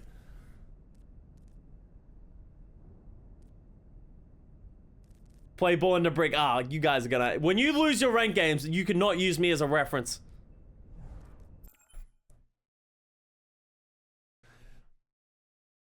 One second, while this runs, I need to get some water real bad. So I'm gonna get this water real quick while this loads up.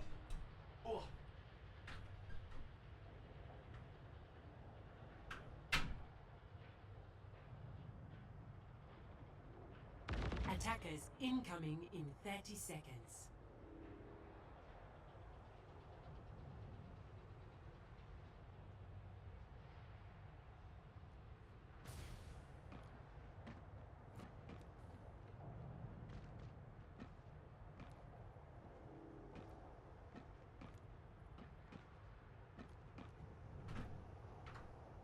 Five on the floor of there, bro. 3, I see you. 2, Alright. 1. Attackers incoming. Defend objective A.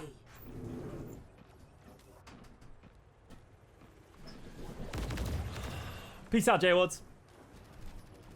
Alright, here we go. Opening this shit up. Alright, Justice. Oh man, look at this comp that the Justice is playing.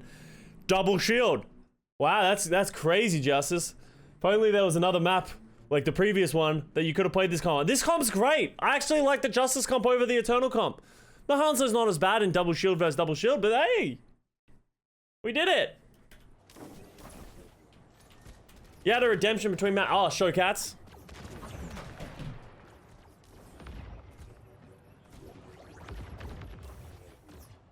Alright, so we got double shields. This is gonna be a very slow match.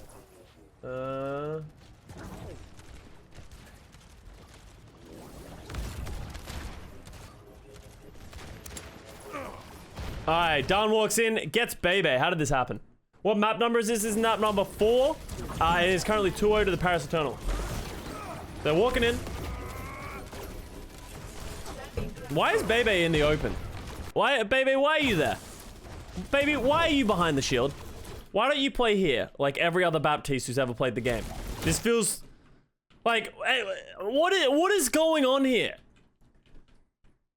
We have Closer over here, Jerry over here, Bebe over here with Mag, and then the Sigma.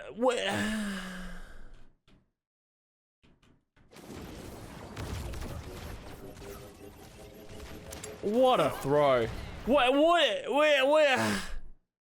Is it? Are they playing the like 3-3 split? Is that the kind? Because like we've seen this on like Rialto with double shield, not Rialto, Havana with double shield, where they play like the Brig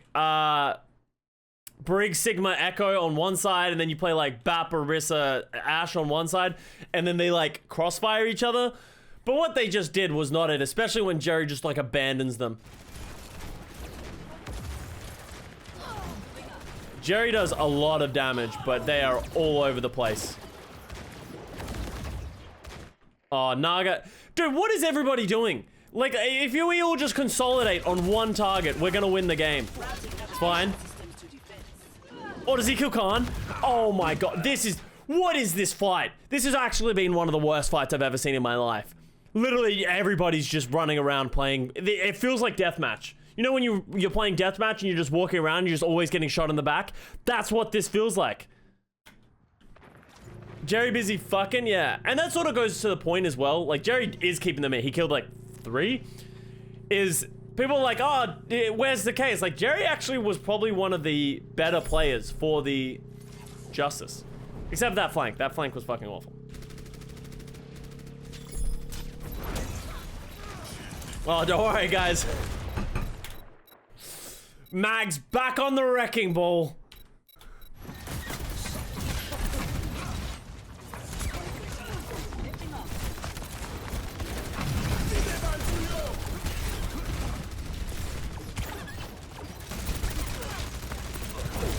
Value.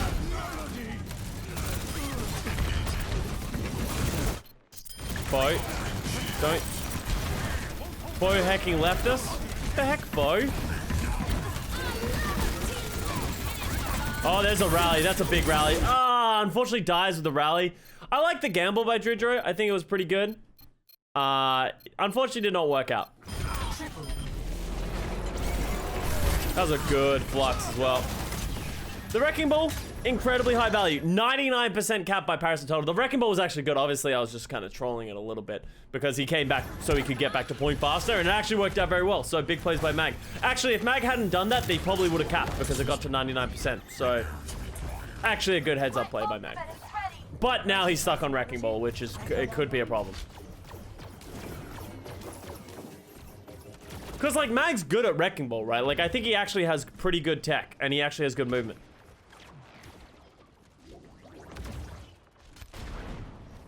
What do you think about teams running Hog Reaper versus the Orisa? That is like one of the things that you... I don't think Hog Reaper. I think Hog like high damage. If you're going to play the Hog, you play like a flanking damage comp where you have like a Hanzo or like a Widow with a Roadhog Diva and then like an Ana or like an Ana Mercy and the Mercy pockets the Echo, right? And you have just like a ton of damage coming from everywhere. But yeah.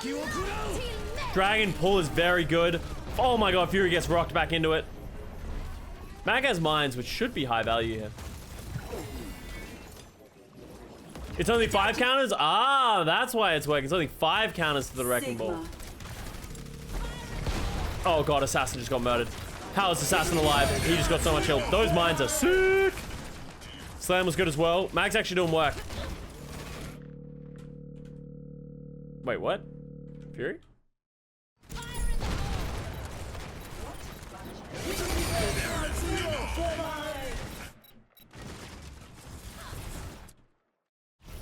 Oh! What? Dridro?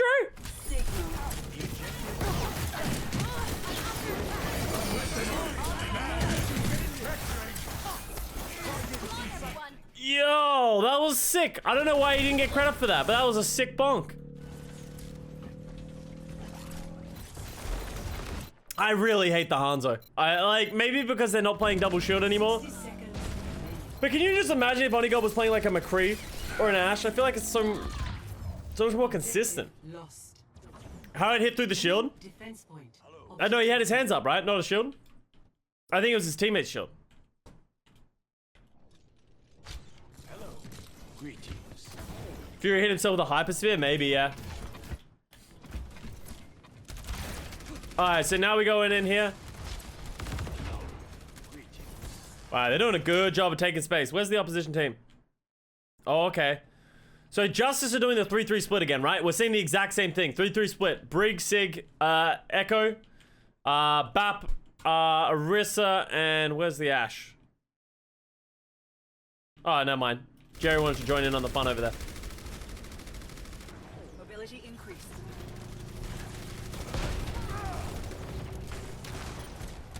Mag is back on the horse, thank the Lord. Okay. You know who's gonna win this?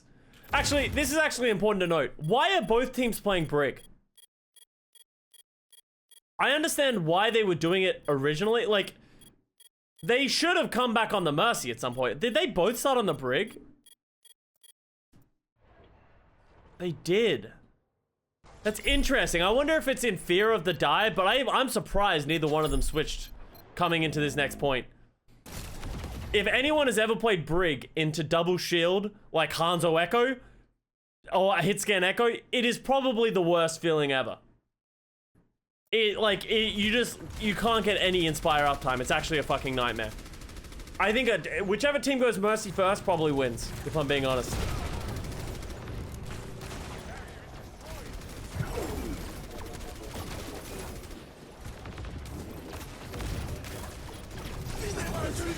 Oh, window flux. Oh, Kaan's in trouble.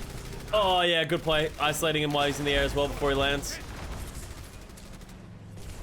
What is the logic behind the Brig pick? Expecting that either the opposition is going to play a Wrecking Ball or Winston would be my guess. Because Paris has played a lot of Brig, but I think that's in anticipation of Mag playing thing. I don't know why Close is playing Brig. I really don't like the Brig. I think Brig just...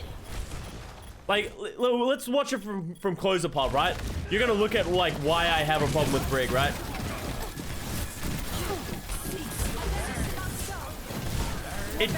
It doesn't feel like you ever... Oh, okay, well, Dridro sort of gave him Inspire uptime, but they're winning the fight. But we'll keep watching it, and hopefully I'll be able to, like, prove my point.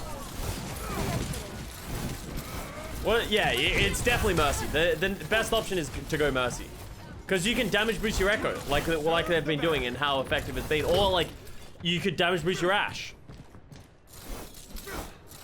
How much an upgrade is, or downgrade is Dridro for Eternal? I think it's an upgrade for sure. So watch this from Dridro's perspective. Oh, because I was going to say Close is about to get Rally, and that sort of changes everything. And Rally's obviously great, right? Double AoE is too hard to... Yeah, but if you can't get the Inspire uptime, it's very hard, right? Like, you say double AoE healing, and that's great, but Inspire uptime is hard to get. You really need to hit big bonks, right?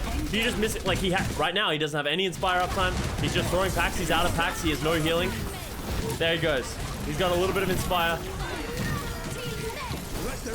Because you have to go very aggressive to get Inspire, but it's also hard to get Inspire up against these shields, right? So if you can get Inspire uptime, Brig can be very good, but a lot of the time, it's very hard against these comps. So...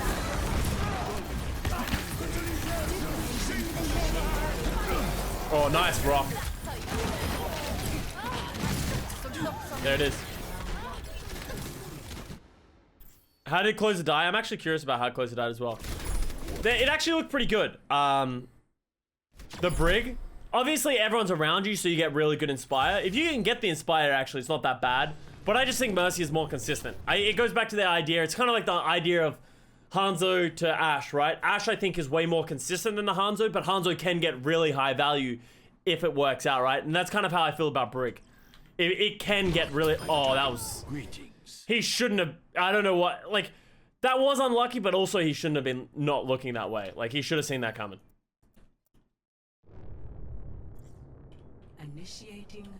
More consistent healing, yeah, exactly. And the res. Like, this is true CP, remember, right? Like, any death is so bad. Having a Mercy who can res is, like, very valuable. Bow beans, best beans? Let me touch the beans. Wasn't me.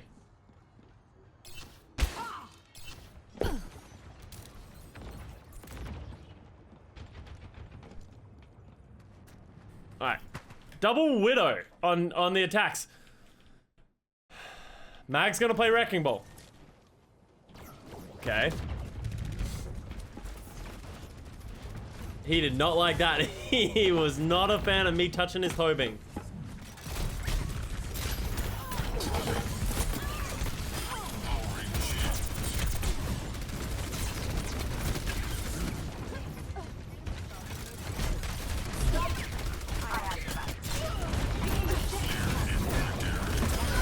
Alright, not bad.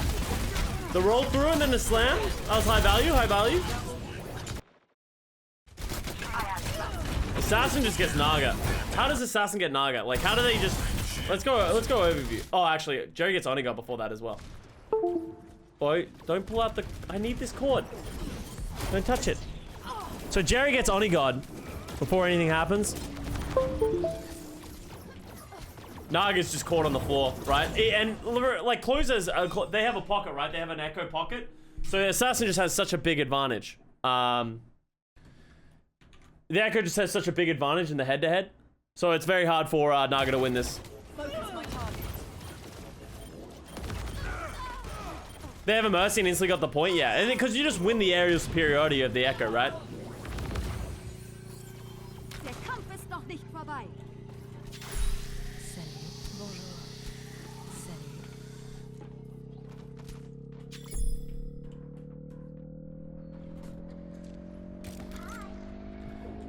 Team activate. Objective lost.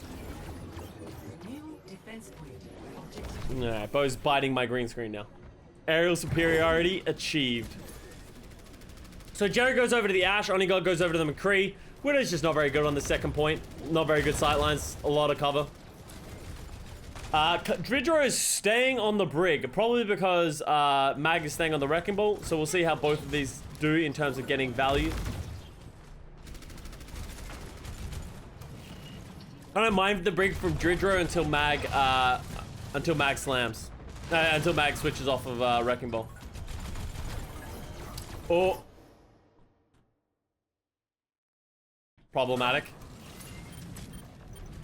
It's not even problematic because he might die. Look at how many resources the Paris Eternal had to just give there. Because to try and protect him. Oh god, Onigod's in Frowny Town. You win these! Winnable! Oh, okay. Close.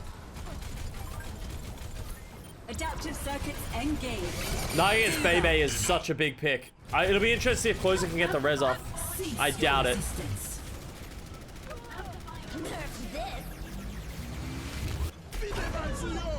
What?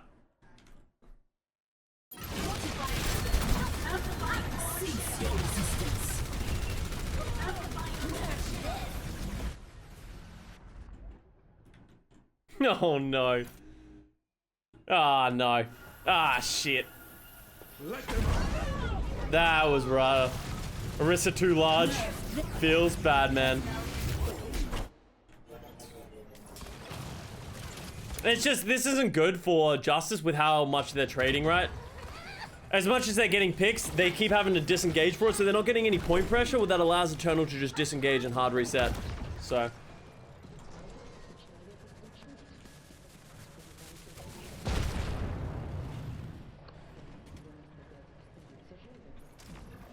That's what you get for playing the horse. Dishonest. So Mag goes over to the Roadhog, which I don't hate.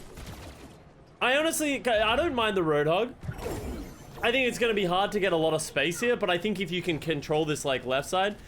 Mag does seem allergic to the Orisa though. I don't know what Mag has against playing the Orisa, but yeah.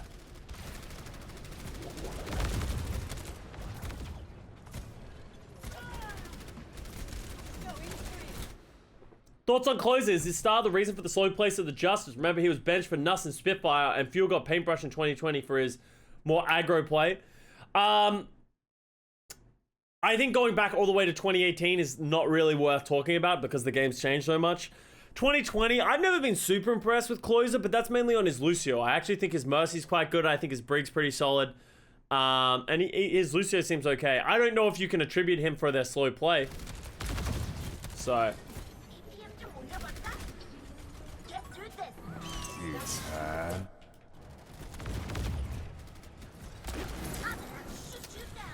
What's the difference between a Grandmaster and our level Mercy? The best thing I can tell you is go watch Nisha play Mercy.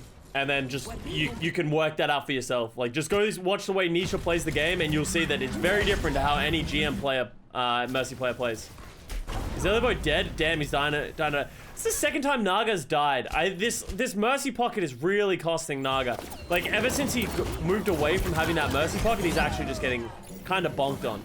Like, Assassin's just getting a big difference on him. Dridro needs to rally. Yeah, Dridro needed to rally earlier there. I understand the Diva got hooked and it created this like really fucked up situation, but I think he needed to rally to just slow everything down. I'm worried that he's not going to get back in time to get value out of the rally. Actually, never mind. Holding the rally was the right call. If they have copy, they're going to kill the hog. Mag's going to die. Rally comes out. Actually, that's definitely the right play. Don't listen to me. Because now he gets high value out of this rally, right?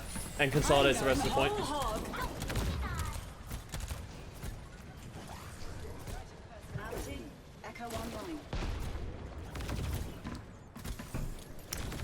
Yeah, and that's it. Closer is known as a good main support because of his communication. That I've never played with him, but that is what I've heard from other people as well. Closer is like me. Never known for his top tier mechanics, but people know me as like an in-game leader and like you know, that and good at calling, right? This is the same thing with Closer. Like they don't. He's not gonna win you games like on the surface level, but he definitely does a lot. He seems to add a lot, and everyone who's played for him has said he's been quite good. So. Dan's Orisa kind of clean. Yeah, Dan's play has been very good. Very impressive to me. I think he struggled on the Winston in the earlier days, but everything else looks pretty solid. Closer's just better Custa. Okay, that's not what was said. Okay, do not write that down.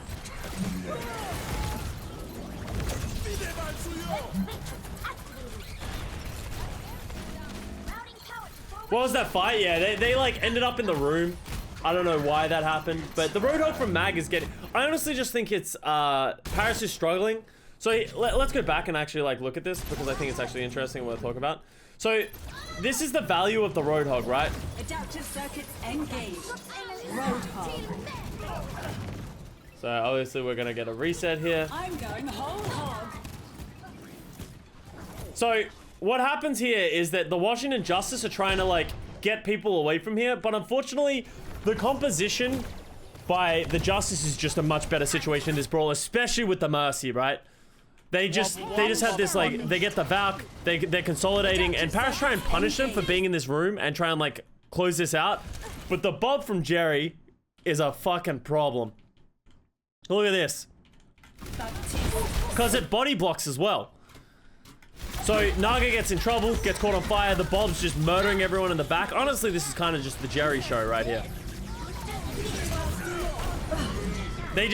Justice just get all their ults and just press Q. And they're just better in a brawl with the Roadhog, with the Diva, with the copy, all that kind of stuff, so.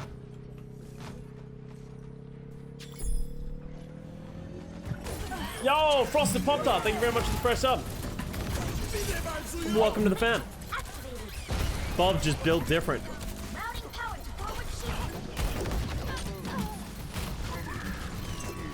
And I think it's worth noting, right? Because we talked about it earlier, right? Where like the Brig is getting value. And I think Dridro is getting fine value, right? I think he's actually getting pretty good value helping his tanks in that kind of room. The big issue that is happening right now for Eternal, though, is Naga's getting fucking pounded by Assassin with this Mercy pocket. Like, just look at this and you'll understand, right? The Assassin is just murdering everyone with that Mercy pocket, and Naga feels like Naga's not really respecting it because he doesn't have the pocket anymore, and he's just getting kind of picked time and time again. So they either need to get Naga to play more passive and sort of play with the team maybe a little bit more. I don't know if that works for Echo, or they need to play Mercy. And there's the answer for you. They're gonna play the Mercy and pocket Naga. Keep him up. Thank you very much for pressing popped up.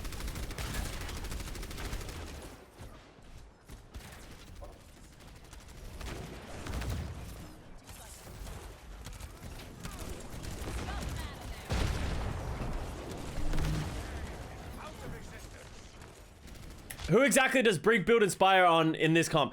And that is what I was talking about earlier. That is what we were talking about earlier, is how do how do you get consistent value against Brig? Brig can get value if you can keep your Inspire uptime up, because you are generally playing as a clump, especially with the double shield.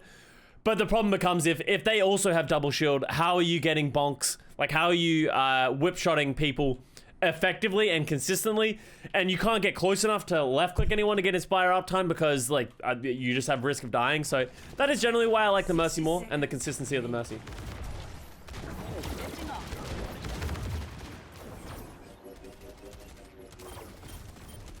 What is happening?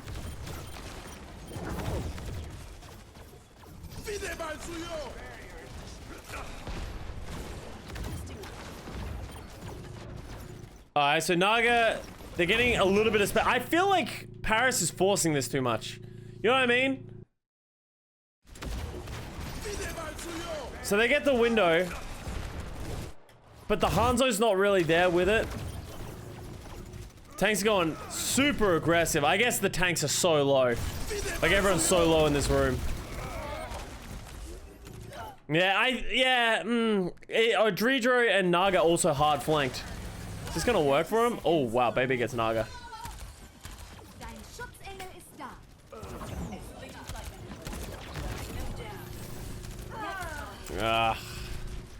Assassin just got the better of him in that fight.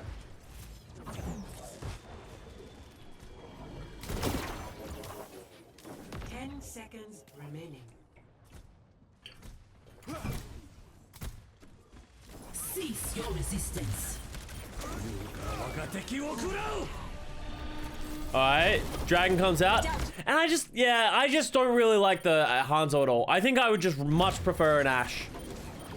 Like, this is the second time. The same thing happened on Nabani, right? Where Onigod comes out on the Hanzo in the final, in like overtime pushes and just doesn't really get a ton of value. Like, let's actually go back and watch this because I think this is like worth noting, right?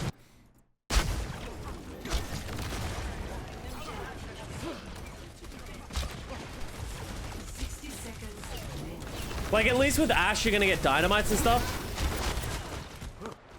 And you're gonna get, like, consistent damage. Like, the Echo can't fly in the air anywhere near as effectively. And I think that's the issue that Naga's having, right? Is that Jerry's consistently taking shots at him. Let them up.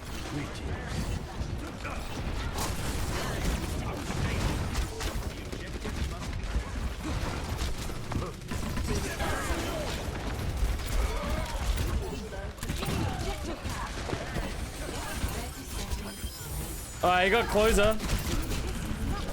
Like, you guys sort of feel me on this, like on the idea of what I'm talking about, right? Like, imagine if Onigod was Ashe and was just playing back here, and then like when they got forced into this room, they like he hit a dynamite or something like that, or if he took this high ground. Imagine at some point if he managed to get this high ground and take some shots at the backline. So it feels like a gamble because obviously he could have easily just hit a couple of shots and that's the end of that, but it feels just so random. 10 seconds remaining. But he does have a dragon. Yeah, but dragon's just a bad ultimate. Like, I really don't like dragon that much. Obviously, you can get some crazy value, especially throwing it through here. But imagine if he had a Bob, right? Like, I think Bob is just a way more, once again, consistent ultimate. I think Bob's always going to get some form of value. Assassin pounded this map. Assassin actually did have a really good map on this Echo. It feels like them when they started pocketing Assassin on this Echo and Eternal stopped, it just created this massive diff. Adaptive circuits engaged. Hanzo. This is the first review of the day.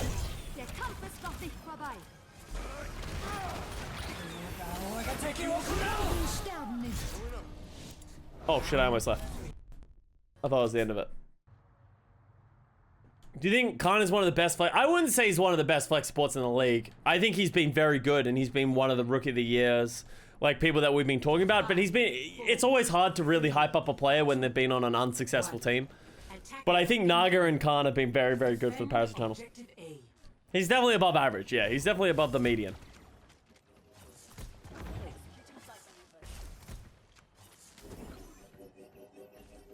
Is Justice the worst in NA right now? No. They still haven't played against Vancouver Titans. Like, obviously losing to Boston and Paris, you're like, well, are they? But also then we also have London, right? London also hasn't been very good lately.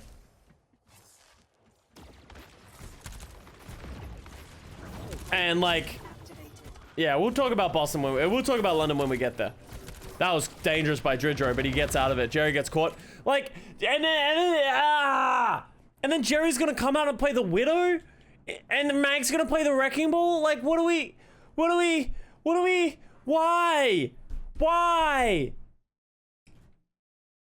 Yeah, they were so successful playing the Orisa and playing like Jerry Ash. Like, just play Jerry Ash. Just put Mag on the Orisa.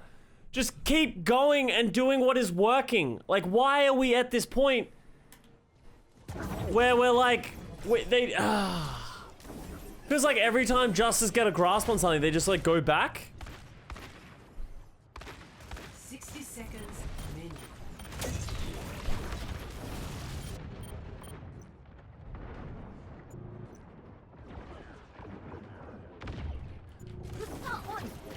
Like, what is happening here?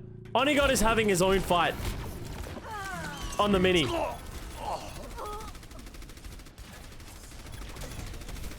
It's just chaos. I hate it. I hate it so much. They get the res on the Onigod. 30 seconds remaining. When a pro player, when teams make this comp mistakes, who do you on? It's probably, I would say, equal on the players and equal on the coaches. Like, the players need to adapt at some point, and they need to make their own decisions when they're in game because things are constantly changing. But this kind of discussions and these kind of things need to be decided before going to matches, right? Like, Jerry... Let's just wait for this fish. Maybe Jerry will kill somebody. 10 seconds remaining.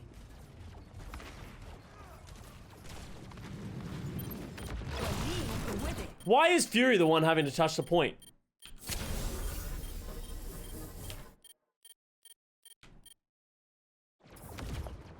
Get here. 10 seconds remaining. Very little time remaining. Why is Fury the one having to touch the point? And Mag's just chilling over here. Overtime. Adaptive circuits engaged. Wrecking ball. Sterben nicht. Helden sterben nicht.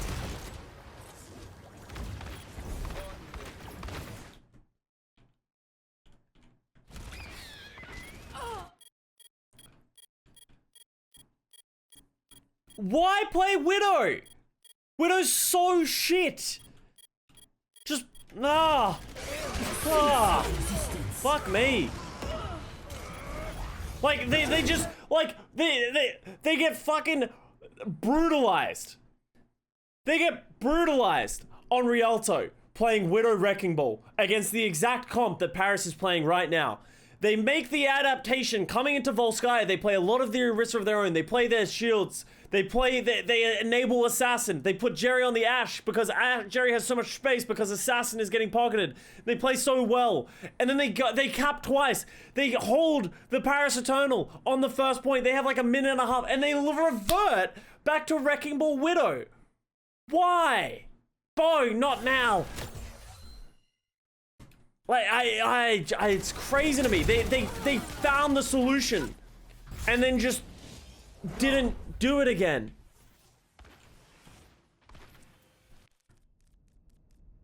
Oh my.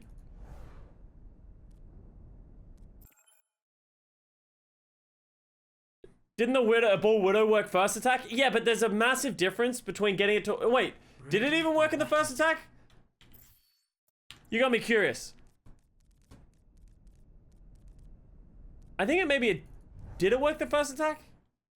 Was that, did they play Widow? Ready for battle. Oh, they did play Widow. 2, 1. How did it work the first time?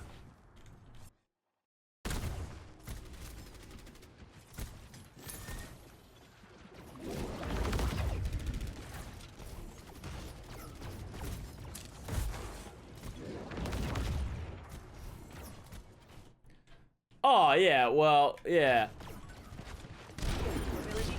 Oh, yeah, well, yeah, this is kind of on Paris because they gave him all the space in the world. Jerry got to here before anybody knew where he was, so that was probably it. Did they do the same thing on their second attack? 1.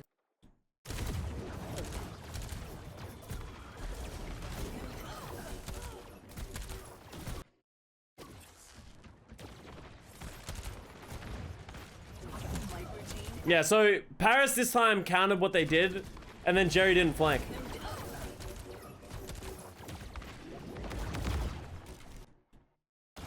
Also,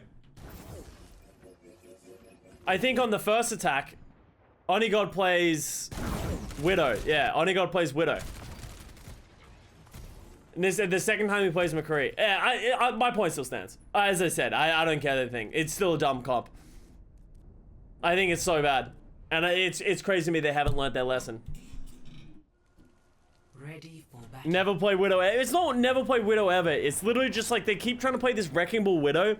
And the problem with Wrecking Ball Widow is you're so dependent on picks. There's literally no team play. There's no thing. They have to hope that Mag gets enabled and gets the space, and they have to hope that Jerry hits shots. And like in that overtime, Jerry just didn't hit shots because Paris realized if we just play aggressive, they can't do anything. So, yeah.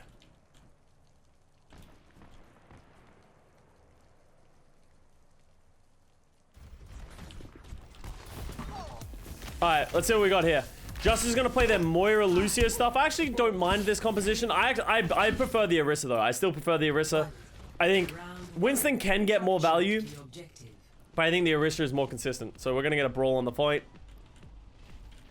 Actually, Eternal's TPing while Justice isn't, so they'll get control with the Orisa as well.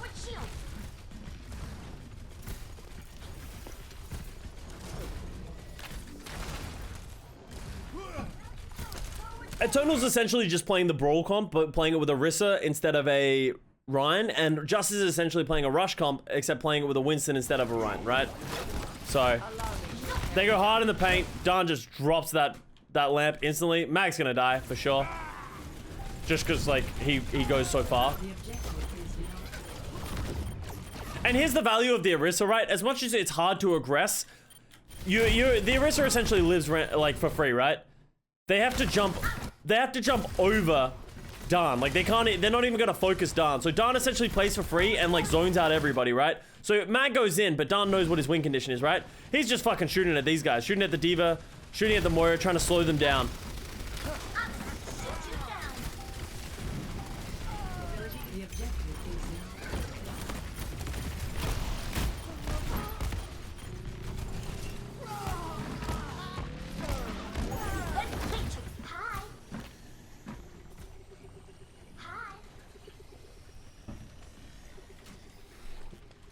What's the difference between Brawl and Rush? Brawl, the way I usually describe it is Brawl is usually you're playing with a BAP and you want to have these, you want to have these like head-on fights, but you want to have sustainability.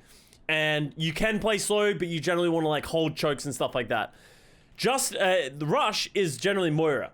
That is the difference. Moira is, we are going incredibly hard and fast, and we're just going to run at you. We're either going to kill all of you or we're going to die. Well, I think Brawl is a lot more of a, when it's not like an all or nothing kind of composition.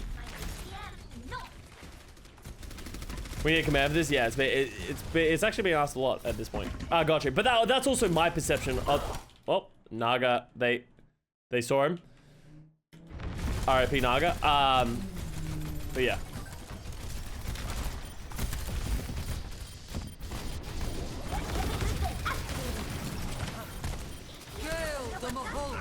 Alright. I just think they don't have enough damage. Without the Reaper, they just don't have enough. They're gonna. I think Paris is gonna really lack damage.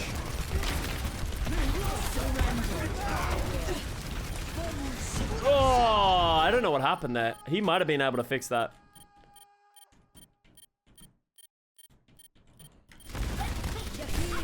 Watch Don's ult charge. He gets like 3 supercharges in a round. And this is the value of the Orisa is the thing that makes Orisa great is you don't ever want to attack Orisa. You don't want to kill an Orisa. Orisa just lives. Rent-free and just constantly shooting, right? Constantly pulling. Mag does a ton of work on Winston. Holy fuck. And here's the thing that needs to be remembered, right? No one's ever doubting Mag's ability to play Winston. The problem is everything else around that.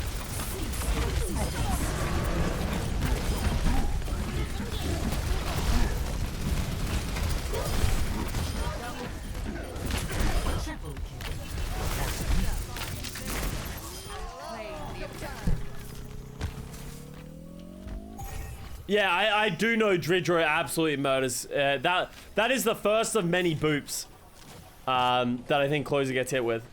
So we're gonna get another TP to the point. Like, how are the Justice not ready for this? Right? Why are they all waiting for their Reaper to come back? Like, why are they, like, they have to be more ready for this, right?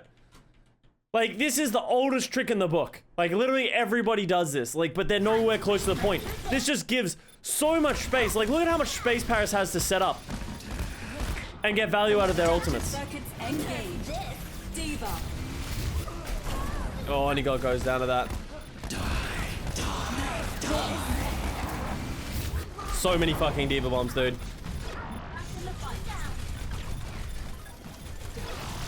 Reversing personality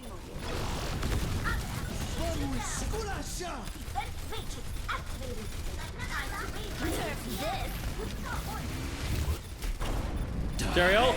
Oh, not enough. Good beat by Dridro. And that cost Justice a lot, right? That was beat, copy, Reaper ult, Diva bomb. I think it was Diva bomb, right? Yeah, yeah.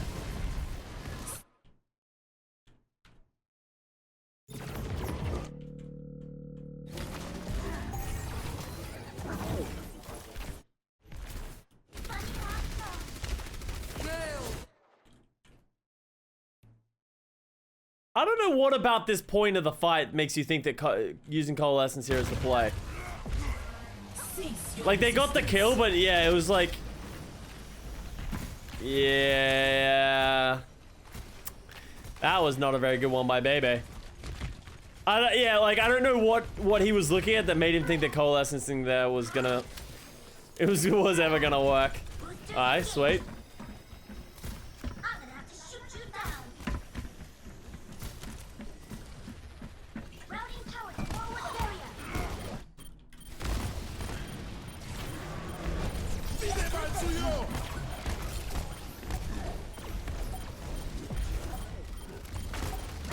Oh, Kaan goes down to the Reaper. Cost him a lot, though. And Don is just existing on this point, right?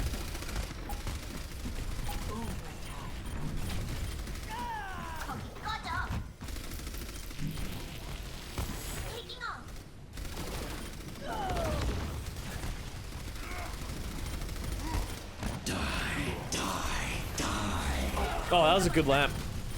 Hunters vs Philly next? Yeah, I think that's the next one we're talking about.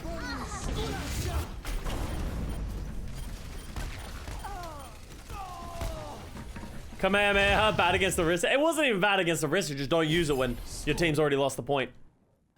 Don living rent-free on the point indeed, and that's the value of the Orisa, right? Is that Orisa just needs to be ignored. You can't kill the Orisa, so therefore the Orisa just gets high value in comparison to a Winston who's so easily punishable. So we're gonna get a Symmetra.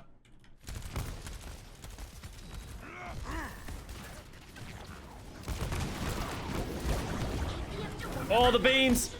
Good lamp.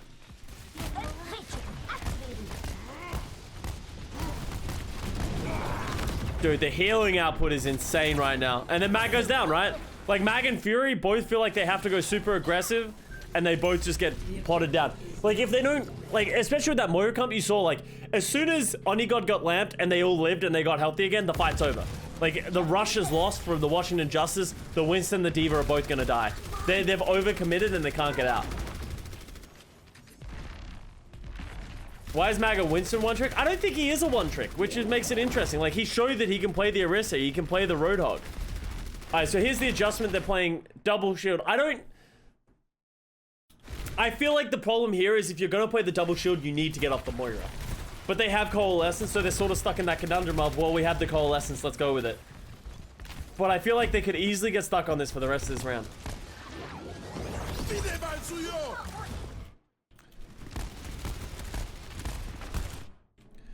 I don't want to say this feels selfish, but why didn't he put it over here? I guess he's worried about them running through it. But Kaan's like, this is my window, and no one else is allowed to use it. Get out of here, Onigod. I like that TP setup as well, right? They allow them to play aggressive, but also able to use the TP to back up. Being engaged by the Paris Eternal. Oh, closer goes down. Oh! Effective course of action. Adaptive circuits engaged. Reaper. The double Reaper ult. It comes out so fast. What is this, fucking 2016 all over again? That is a bad bongo by Dan, but I guess it all happened so fast. Effective course of action. Holy shit. Well, that worked. It's a lot of damage. And oop.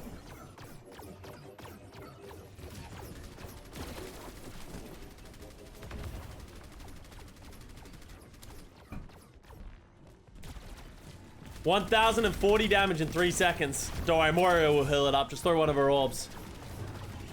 Oh, spicy little TP. Oh, into the instant wall. Good beat by Closer. Should give them some time in the fight. Diva Bomb. Good ult by Naga. He dies for it, but that's pretty good still. And they capped really quickly, right? Like, Justice only got 27% for that whole win, and then Eternal just instantly capped back, and we're going into last fight territory now.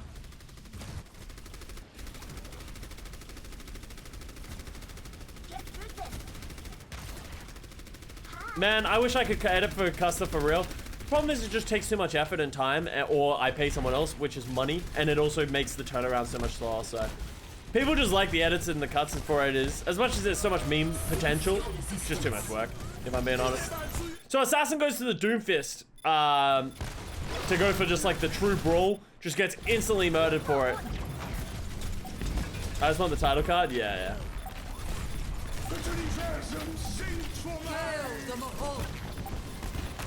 yeah. Ooh.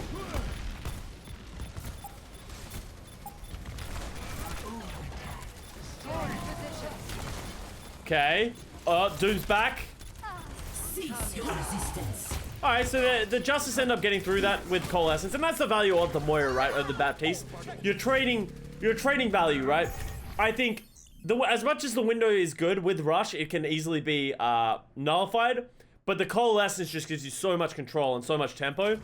But the Baptiste has Lamp, right? So Lamp is just so good. So you can actually see them trading off the value from each of their kits.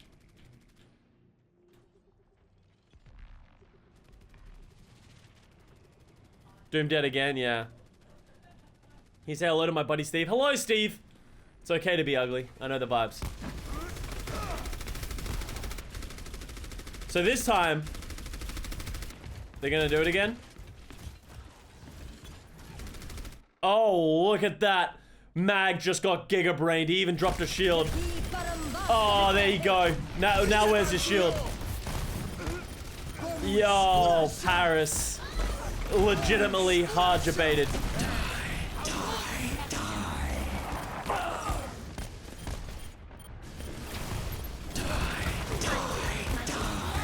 Kaan just kills everybody because he can. Thanks, Custa. I got you, bro. Alright, Assassin's in. That's the third fight that Assassin's been in, and he hasn't got a single Doom ult.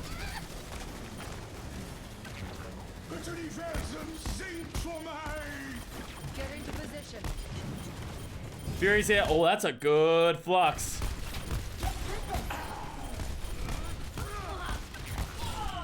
Kaan doing a great job of keeping everyone up, though. There's the Doom ult. Big slam. Ooh, wait, who was the player of the match? Oh, who was the player of the match, guys? Who do you think is the player of the match of this one? Probably Naga. Kaan was really good though as well. I think special mentions to Kaan. I also want to give a special mention to Dan for just playing the right heroes. Like, I think Dan switched properly like 100% of the time. So, you know, that was one of the big differences as well. So, I think Naga, it goes to Naga though. Just unfortunately, DPS players, they always stand out, and he fucked. He definitely pounded. Less so in the second half, I think, of the match, but in the first half, he was integral in a lot of their wins. So there it is. There it is.